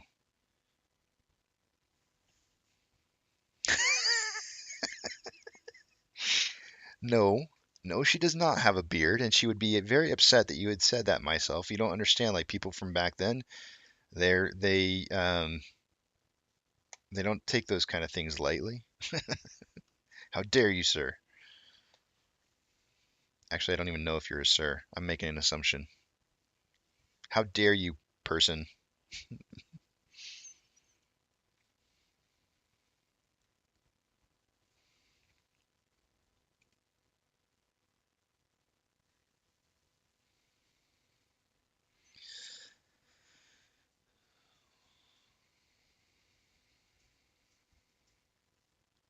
No, I honestly believe they'll wrap it up, Habib, 100%. Like, I don't think that they want to continue this whole market crash. So here's the thing, Habib. If the DTCC is going to create the Cbdc, right? The thing about it is it's blockchained. And if it's blockchains, then that means you can't have synthetics because those shares actually have to be transferred and they're attached to something, right? They're attached to a currency. So you're going to start seeing the whole market turn into a blockchain tracked system, right? Where everything's going to be tracked completely 100%. So none of the synthetics anymore. They'll be gone, right? But it comes at a price. And the price is that we're going to have digital currency. Everything is tracked. Everything. What does this mean? No coke and hookers. Mm-mm. Because guess who's going to know? Big Brother's going to know you paid for coke and hookers. Just saying.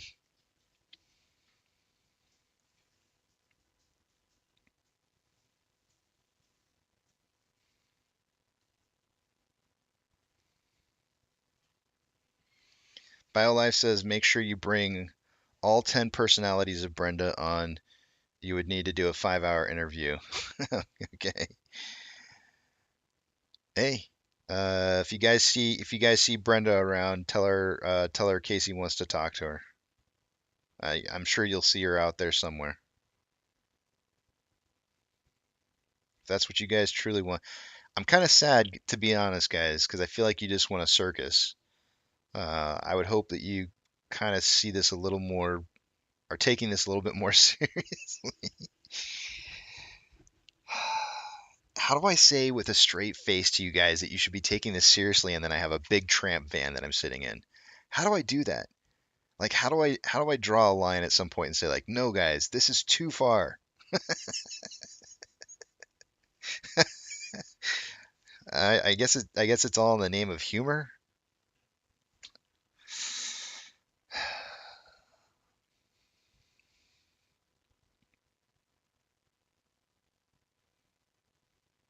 Boris says people used to save their money to buy something. Nobody saves a fiat currency because it's a declining asset.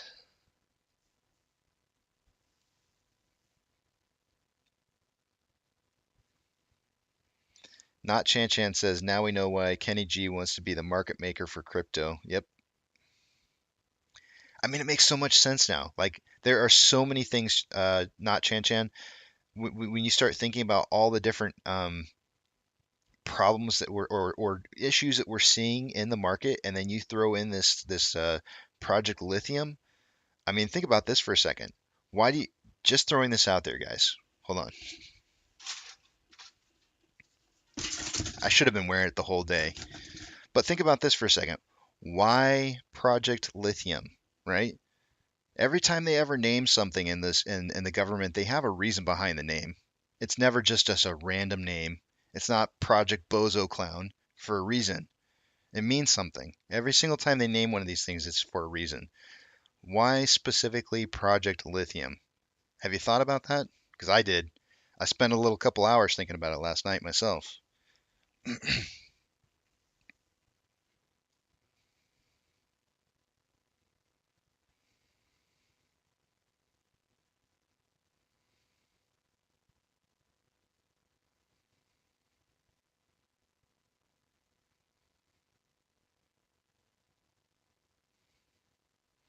Brenda's here. Brenda, you heard the people. They want us to do an interview. Everybody wants us to do an interview. So, well, I shouldn't say everybody. I should put up a poll. Let me put up a poll first because I just want to make sure that's what everybody wants.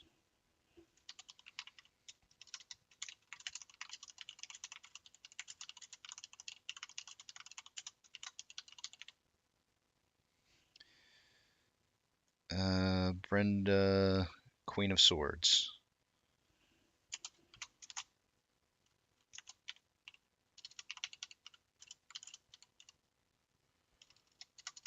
What is that? Oh, I'm going to save the questions for later. What does that even mean? Okay. There it is. I still got the tinfoil hat on here, guys. So I want to know.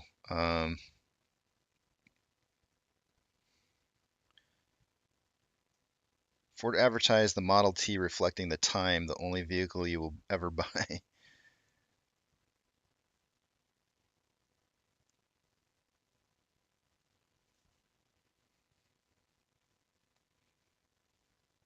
Conquistador, tinfoil. Tinfoil El Conquistador. El Tinfoil. You may call me El Tinfoil when my hat is on.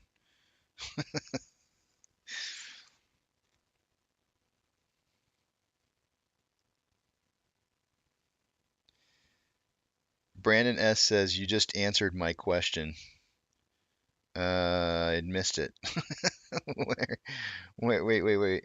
Did you, Brandon, is the theory, if they make a digital coin like you're saying, then the only real catalyst will be dividend since they can keep kicking the can. Okay, I guess. Oh, I didn't answer your question. In theory, if they make a digital coin like you're saying, then the only real catalyst will be a dividend since they can keep kicking the can down the road for margin call. No, because they can't have synthetics in the system if they're going to attach them to this coin, this digital coin for clearing. So there will not be any. That'll be the catalyst. That will be the catalyst because you can't have synthetics.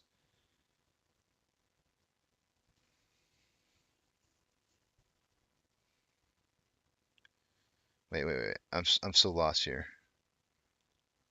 Just, I read that.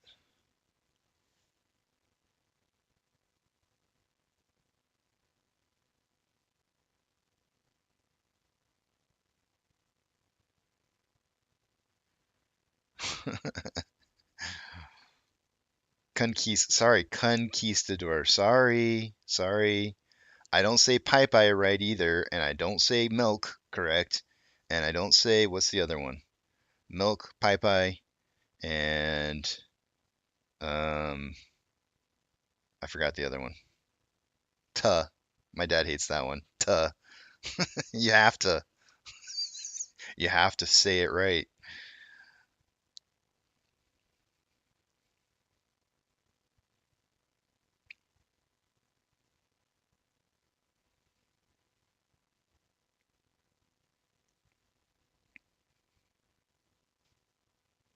Let me talk to your manager. Well, so far, Brenda, we've got 57% want me to have an interview with you. So if you're willing to have an interview, just let's wait until we see what everybody says. I got to have a majority vote here, and I'm going to let people decide the future, the history that we're going to see in the future. And then if you're willing to do an interview, and people say majority of the people vote yes, then that's up to you. Just to let you know, Brenda, I always give the questions first. I'm not gonna.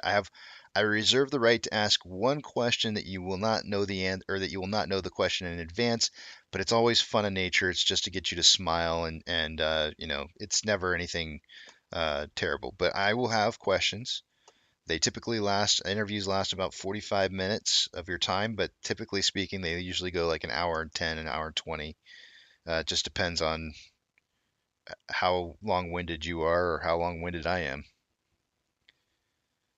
So, um,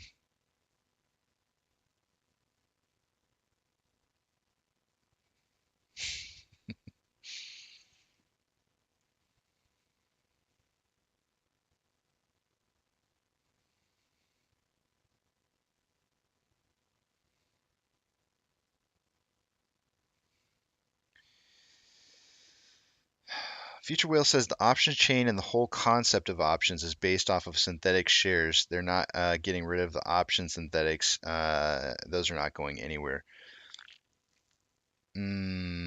But are they? Are they always based on synthetics, or are they just based on? I mean, they're not really based on synthetics. They're based on the idea that shares have to be purchased at some point, which makes them more dangerous, right? I mean, Trich, I mean, I understand where you're going with saying that they're synthetics, but tell me how you couldn't have options without there not being synthetics. Like that's the part I'm having a hard time with. Like I think you could absolutely have 100% options without synthetics. It's just it'd be a forced purchase. And if there's no shares to buy, then you're screwed. Instead of just being able to make some shares.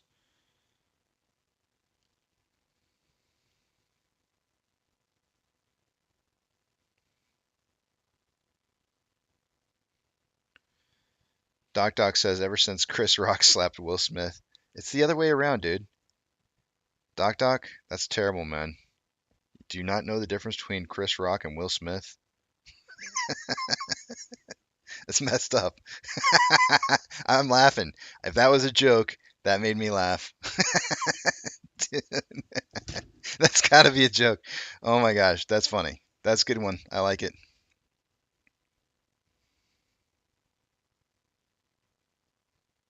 I love you too, kitty cat. No homo. Say it how I want. I say words wrong all the time. I don't care. Whatever.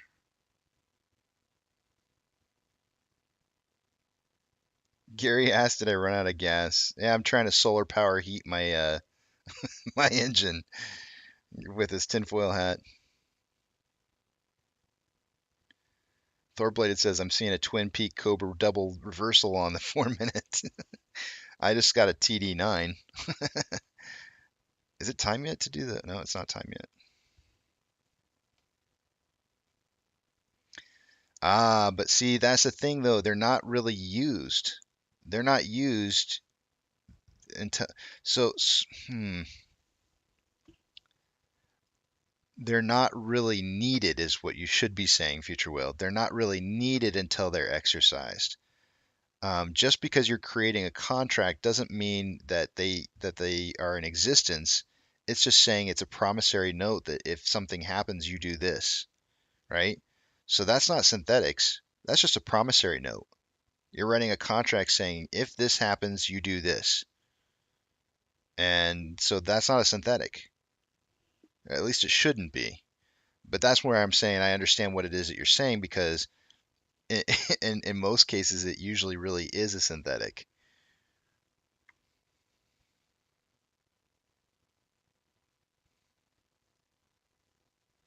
Mm.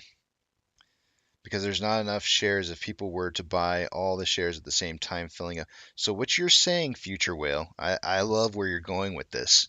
And I think you're coming to the realization that there's more money in the market than the market knows what to do with. It's what it sounds like you're saying to me in a roundabout way, and I would tend to agree with you. And that's the reason why it's consistently being shoveled around from one place to the next to try and collect more and more and more.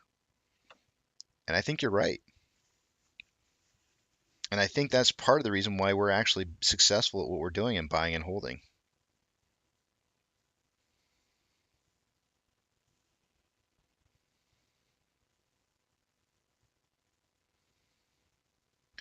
Nobody has answered the question, why did they call it Project Tinfoil? Project Lithium. Nobody's touched on it. Come on, guys. Why Project Lithium? Why did they call it lithium?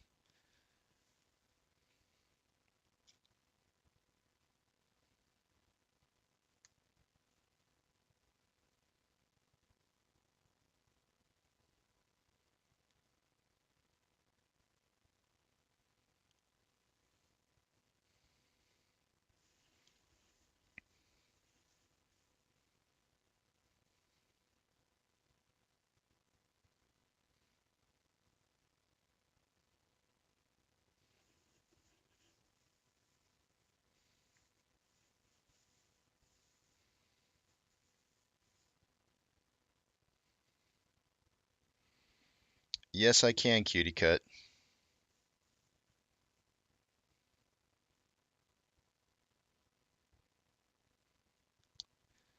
No, Brian. You guys are thinking of the wrong kind of lithium.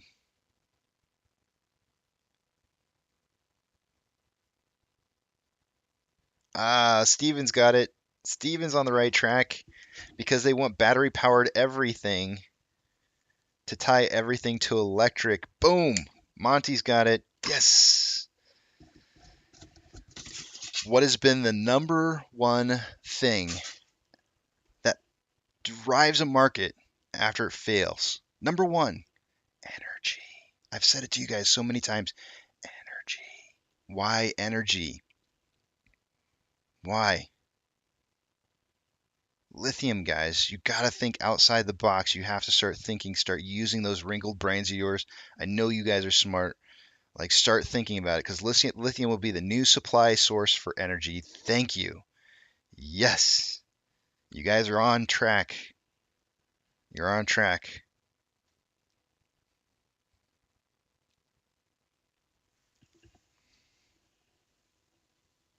I love you. You guys are beautiful, no homo. I love when you guys answer like that. That's so awesome. It's so beautiful.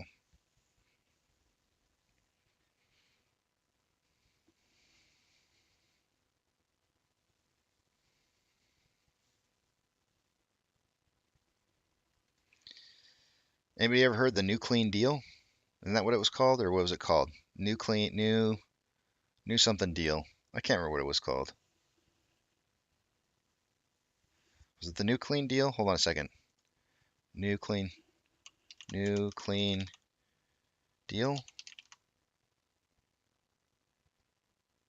Clean New Deal. See, that's ADD. That's my Clean New Deal. That's what it was. Clean New Deal.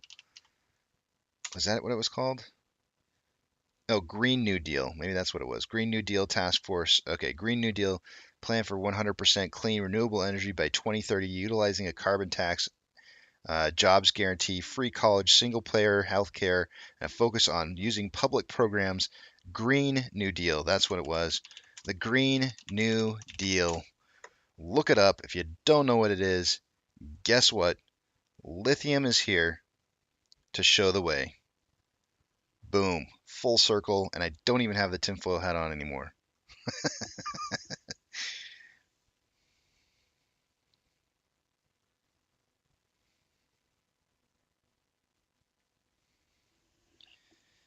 Haze Monster, you're welcome. It's not like this every day. Most days I just talk about crap. Not even kidding.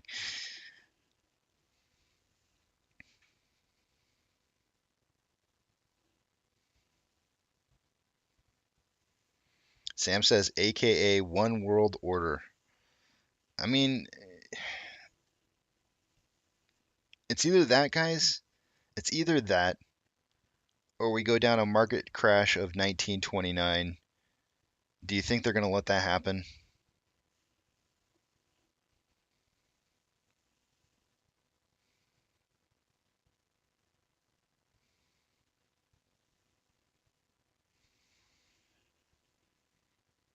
Yep, Cortez. That's correct.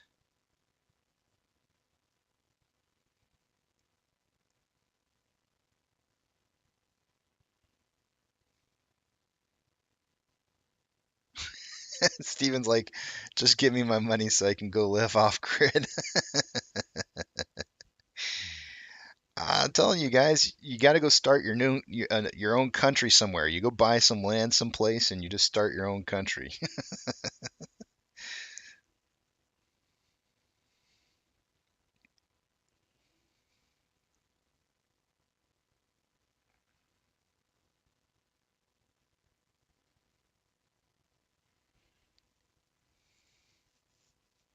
How soon we forget. How soon we forget. I mean, the Green Deal. I just looked it up. What did it say? It was like the middle of let's see.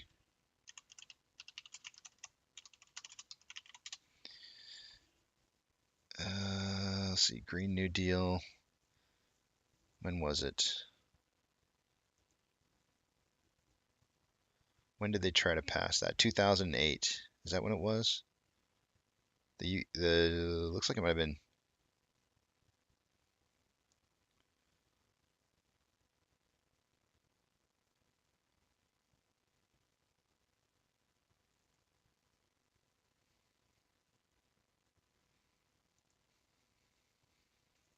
I don't know.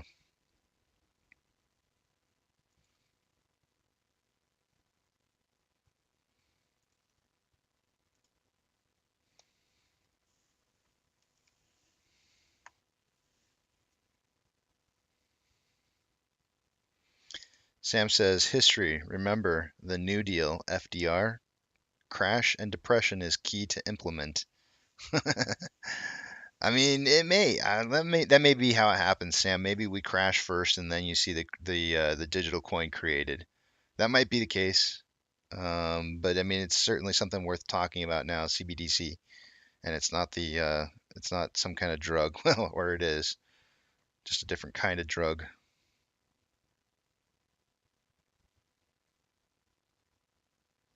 I did, Cutie Cut. I did see it, making people just kind of complacent,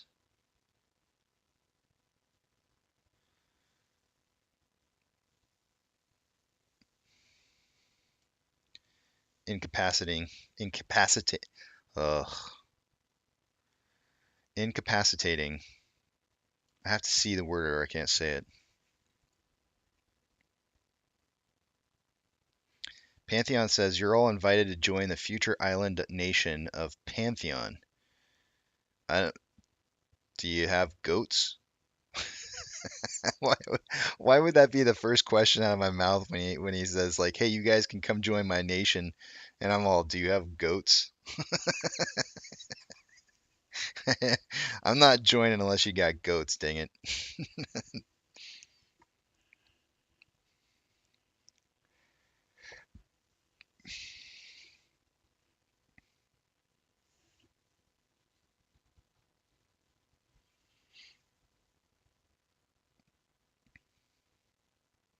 Pantheon says I will have goats. Did you sleep, Pantheon?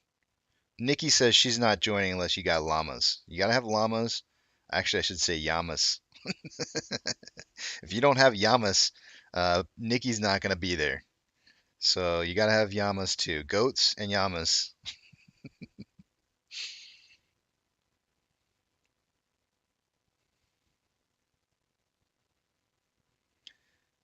You know what, Cutie Cut, and then sometimes often, very oftentimes, I would say that a lot of those naming decisions, when they do those project names in the government, they do have multiple meanings. Very, very likely they have multiple meanings.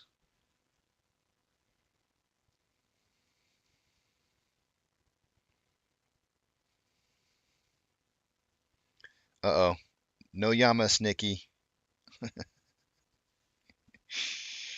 Oh, that's why I said goats. Of course, because they're the greatest of all time. I don't know why I didn't think of that. That's of course why I said goat. Why would I go there if there's no goats? You gotta have goats to go. Thank you for spinning that, Nikki. I really appreciate that. That just made me look really smart, and I'm not. So thank you. That's 100%. I mean what I meant. Absolutely. I'm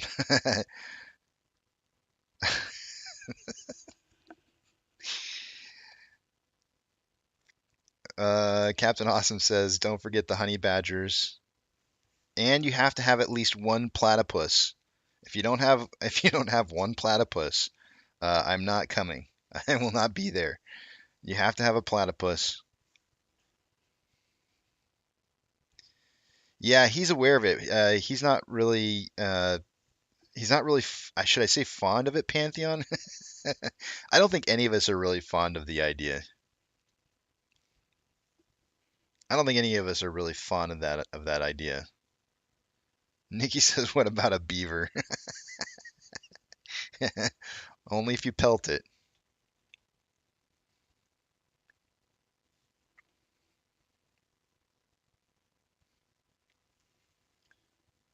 And Pantheon needs to be renamed to AMC Art Bell.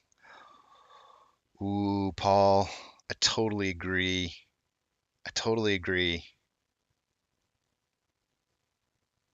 Oh, Pantheon, since you're here, I got to tell you this. I heard you do this on your show the other day, and now you got me doing it. Like just before you, like when you're going to look something up, you go, let's see. I started doing it the other day. I listened to you like the other night, and now I'm doing it all the time. I'm going, oh man, I used to do that a lot. A long, long time ago, I used to do that until I started playing poker, and then I found out that that's actually a tell, and so I stopped doing it. And you got me doing it again.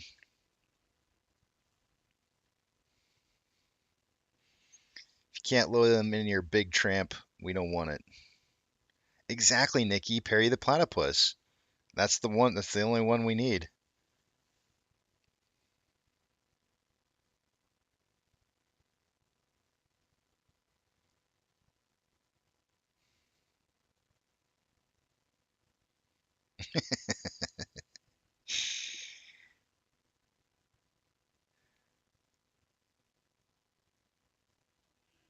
I'm going with 1851. Steven says, so what's the end of the day price for today before the 3-day weekend for the stock market? 1810. I'm saying 1851. I think it's just going to be very ironic that we close down like 2 cents just so they can put it in the red. I'm going to go with 1851. That's why I want 1850 to 2150 for my price prediction.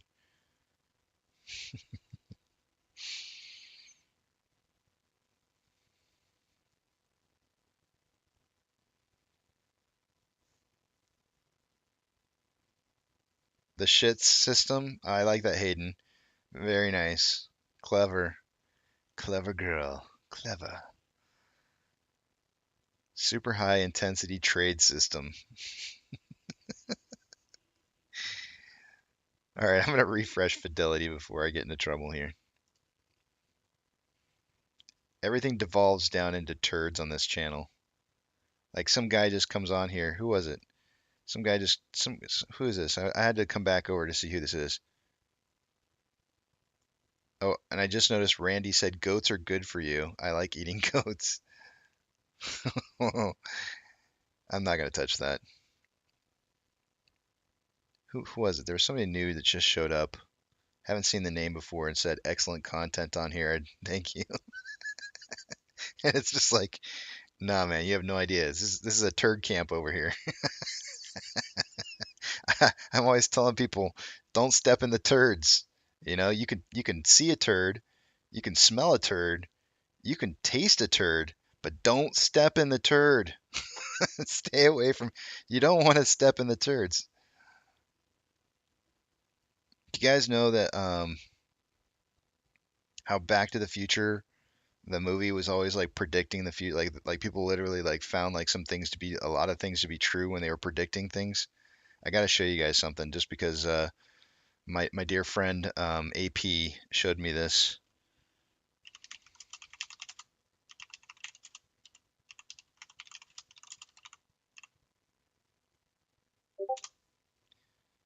Um,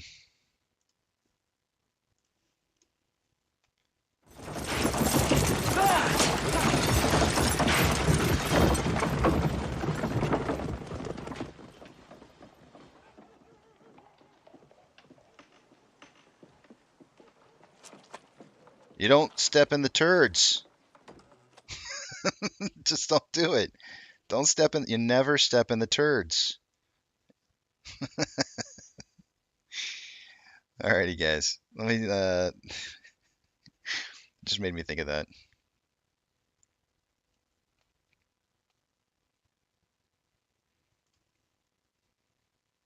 Let me take you guys over to the other page here.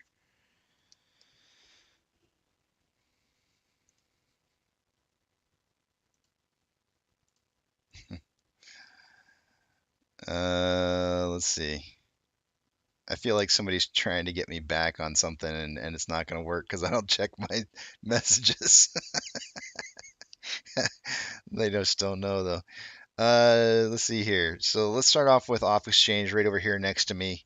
Off exchange is really extremely high. A lot of price suppression through off exchange this morning. Around now, I would expect to see maybe 49% through the off exchange, and the EDGX would be around like maybe 11%. So let's give that a refresh and see where we're at now. 52.3 through the off exchange and EDGX at 14.09. That puts us at 66.39%. If you add those numbers together, that's really super high for this time of the morning. Let's take a look at Ortex. As of an hour ago, there was a total of 469,000 shares having been borrowed, and according to Ortex, talking not so good. It is down to 154,000 shares. That's going to slightly lower that estimated current short share interest of the free float to 19.89%. Cost to borrow average is remaining about the same as it was an hour ago at 2.13%. Taking a look at the options chain.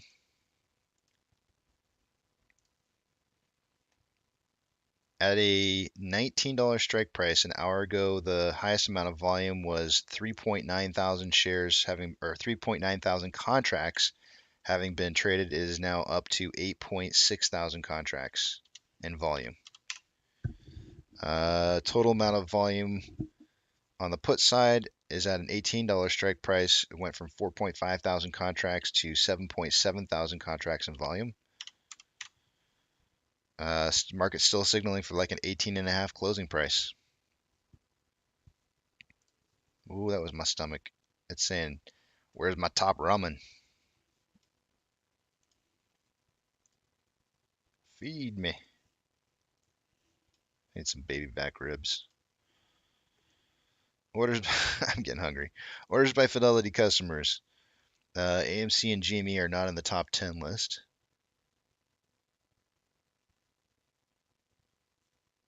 AMC coming in at 17th.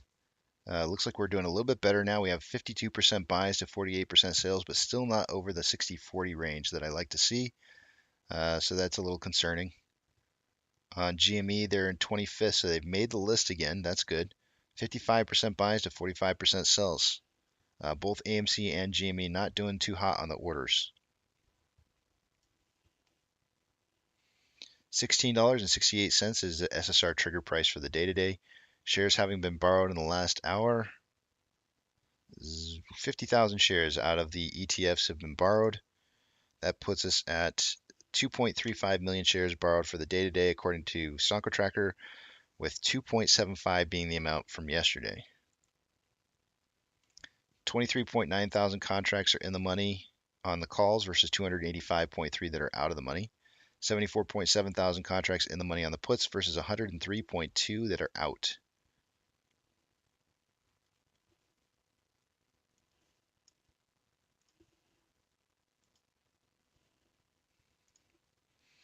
NASDAQ is down 1.06, Dow Jones is up 0.33, and the S&P 500 is down 0.34. The market is currently declining with 4,007 decliners to 3,613 advancers.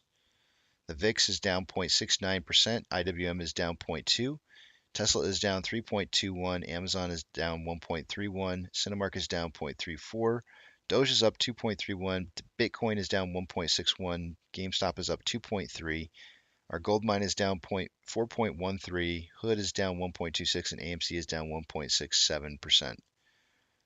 Inflow versus outflow, we currently have $2 million more in outflow than inflow. We've traded about 11.45 million shares for the day-to-day so far after 96 minutes worth of trading. Let's figure out what kind of pace we're on.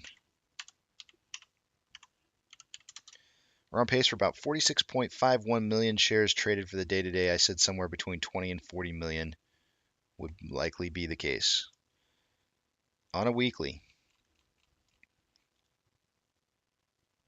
I just can't tell. Sometimes this looks like there's more buying pressure than selling pressure, or it's even. I just can't tell. I really think it's more buying pressure. Yeah, more buying pressure than selling pressure with an RSI of 42. I just don't know why I don't look at the numbers. They tell you. More buying pressure than selling pressure. I think they tell you. Yeah. I don't know. No, they may not.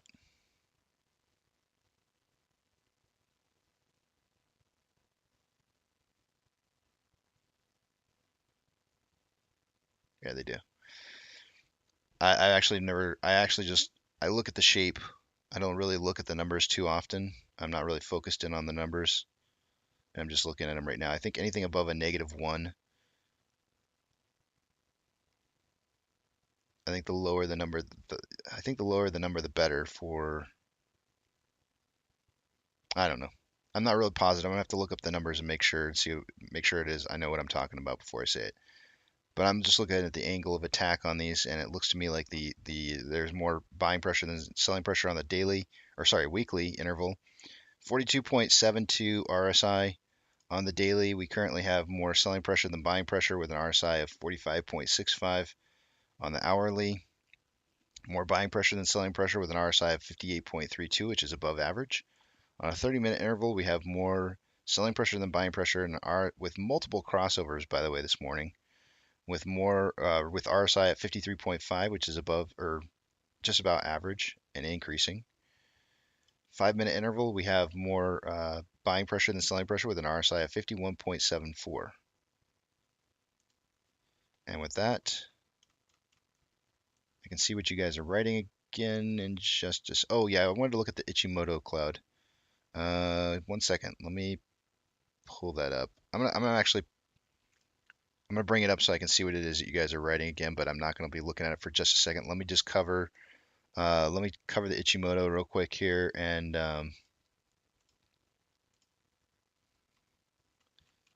okay. So, oh wait, we're on the wrong one. I need to look at the hourly.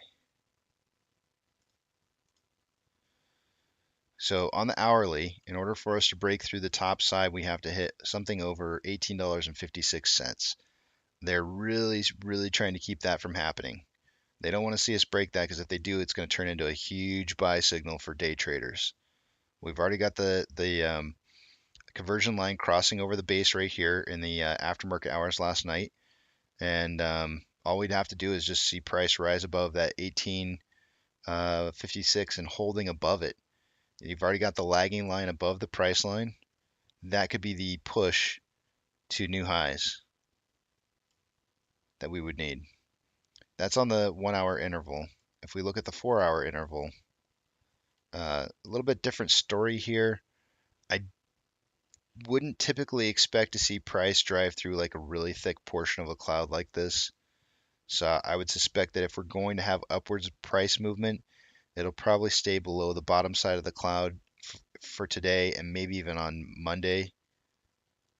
And then maybe breaking into the cloud and then breaking, kind of going through like more of a thinner portion of the cloud maybe. I don't know. I'm kind of really expecting like, oh, wait, hold on a second. This isn't Monday. This is actually Friday right here. This would be Monday here, Tuesday. So maybe like a breakthrough into the cloud on Tuesday and maybe possibly a breakout Wednesday or Thursday. Something that kind of looks like this. Breaking through like right in that section. If it were going to break out somewhere. However, I see the cloud widening right now, which is not necessarily a good thing. You want to see it tightening. Actually, it's flat. It's a flat line. I can't tell. And if you go back to the 1 hour, you'll see that the cloud is pinching.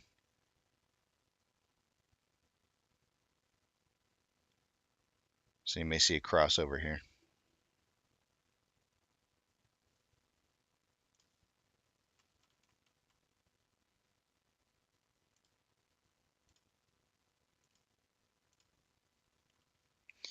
See if I can get an idea for when we might have a breakout.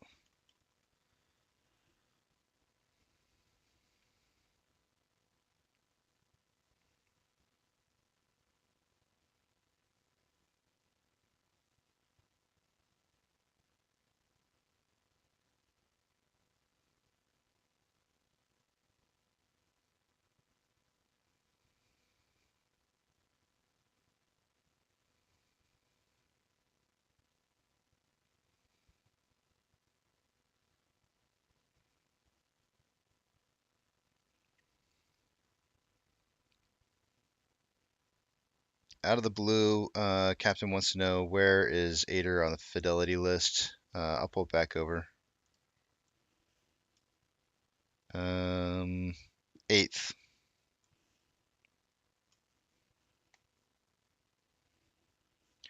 8th with 50-50 buy to sell ratio.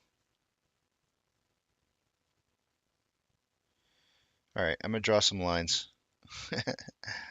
Maybe just a happy little trail. Happy trails.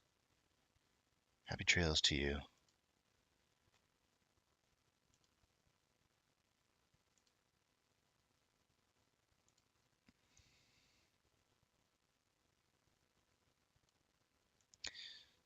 So I feel like we're just heading down the trail. Maybe the trail's got a little bit of a intersecting trail, leaving out just the tip.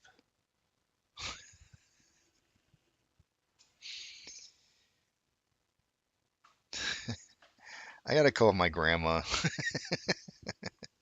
Grandma, you want to be on the show? What are we gonna talk about, Casey? Oh,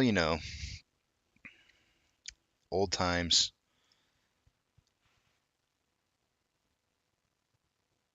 Yeah, maybe just a happy little tree. Maybe some bushes. Maybe there's a fox that lives in the bushes.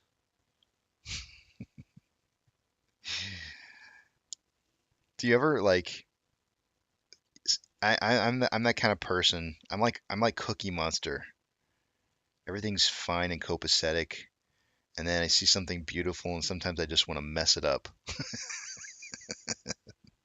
I don't know why. Just like I just don't know. I don't know what comes over me.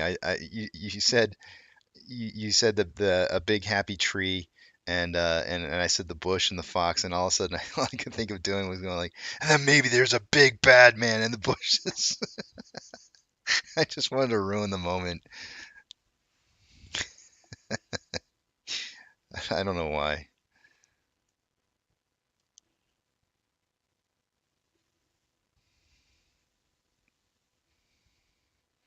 Instead of using a hand on your computer, use a brush.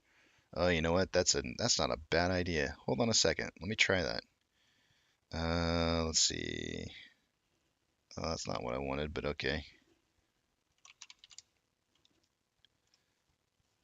Let's get the settings going on over here. Let's see. Mouse. Uh-oh. Looks like I'm gonna have to download something for that. Actually, I have like a really fancy mouse. Why don't I just see if the mouse has its own settings instead of me trying to find it?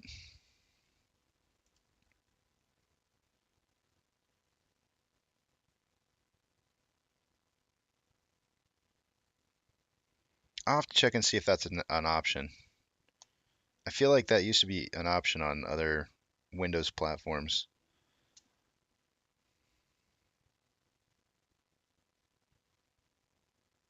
That is such a great idea, though. Who said that? Gary.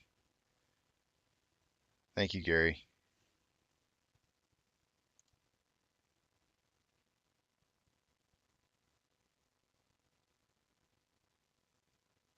Let me take you guys over to the other screen for just a second.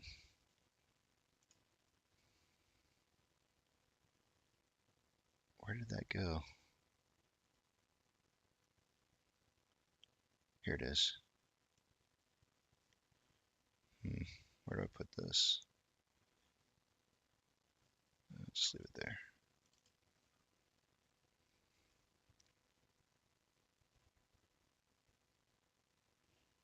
Give me just a second, guys. I'm going to try and fix this mouse here.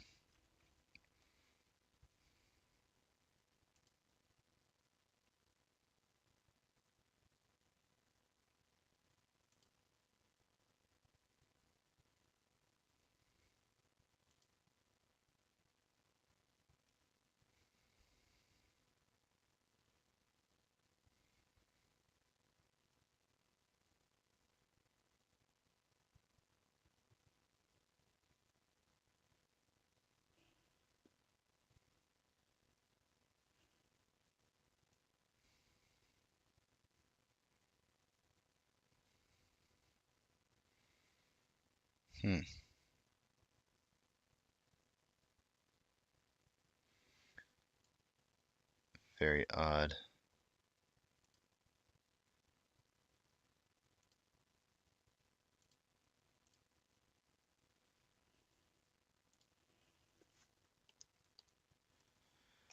Let me check it out here. Let me see.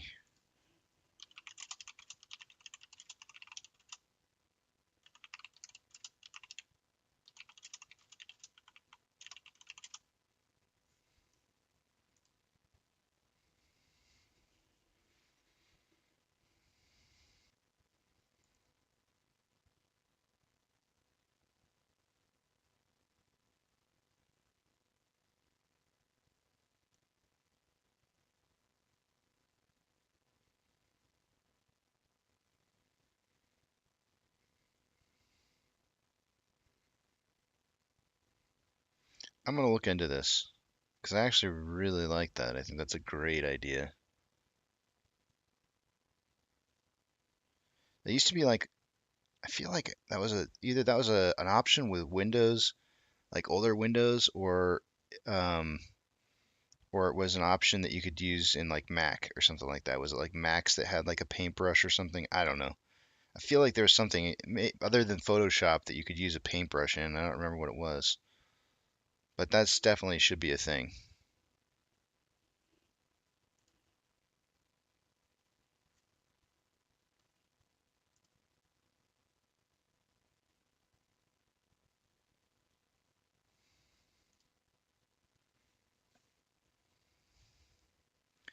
Alrighty, guys, it's time for me to head to break. I'll give you guys a little bit of music here. I'm actually gonna have to pick a new artist. I'm gonna try and pick 2 new artists for the music, just because. I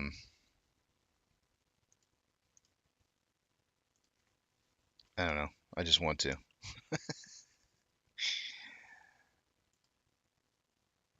Let's try this one.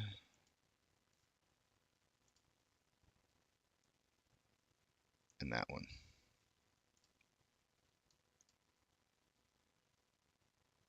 Well, that's not very long.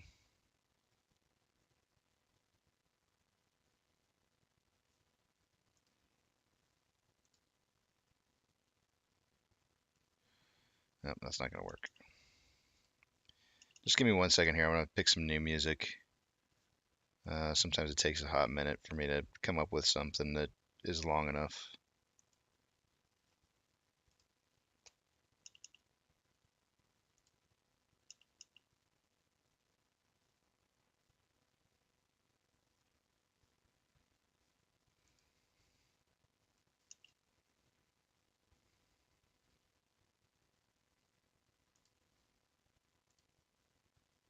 Well, I'll just let you guys listen to something in the meantime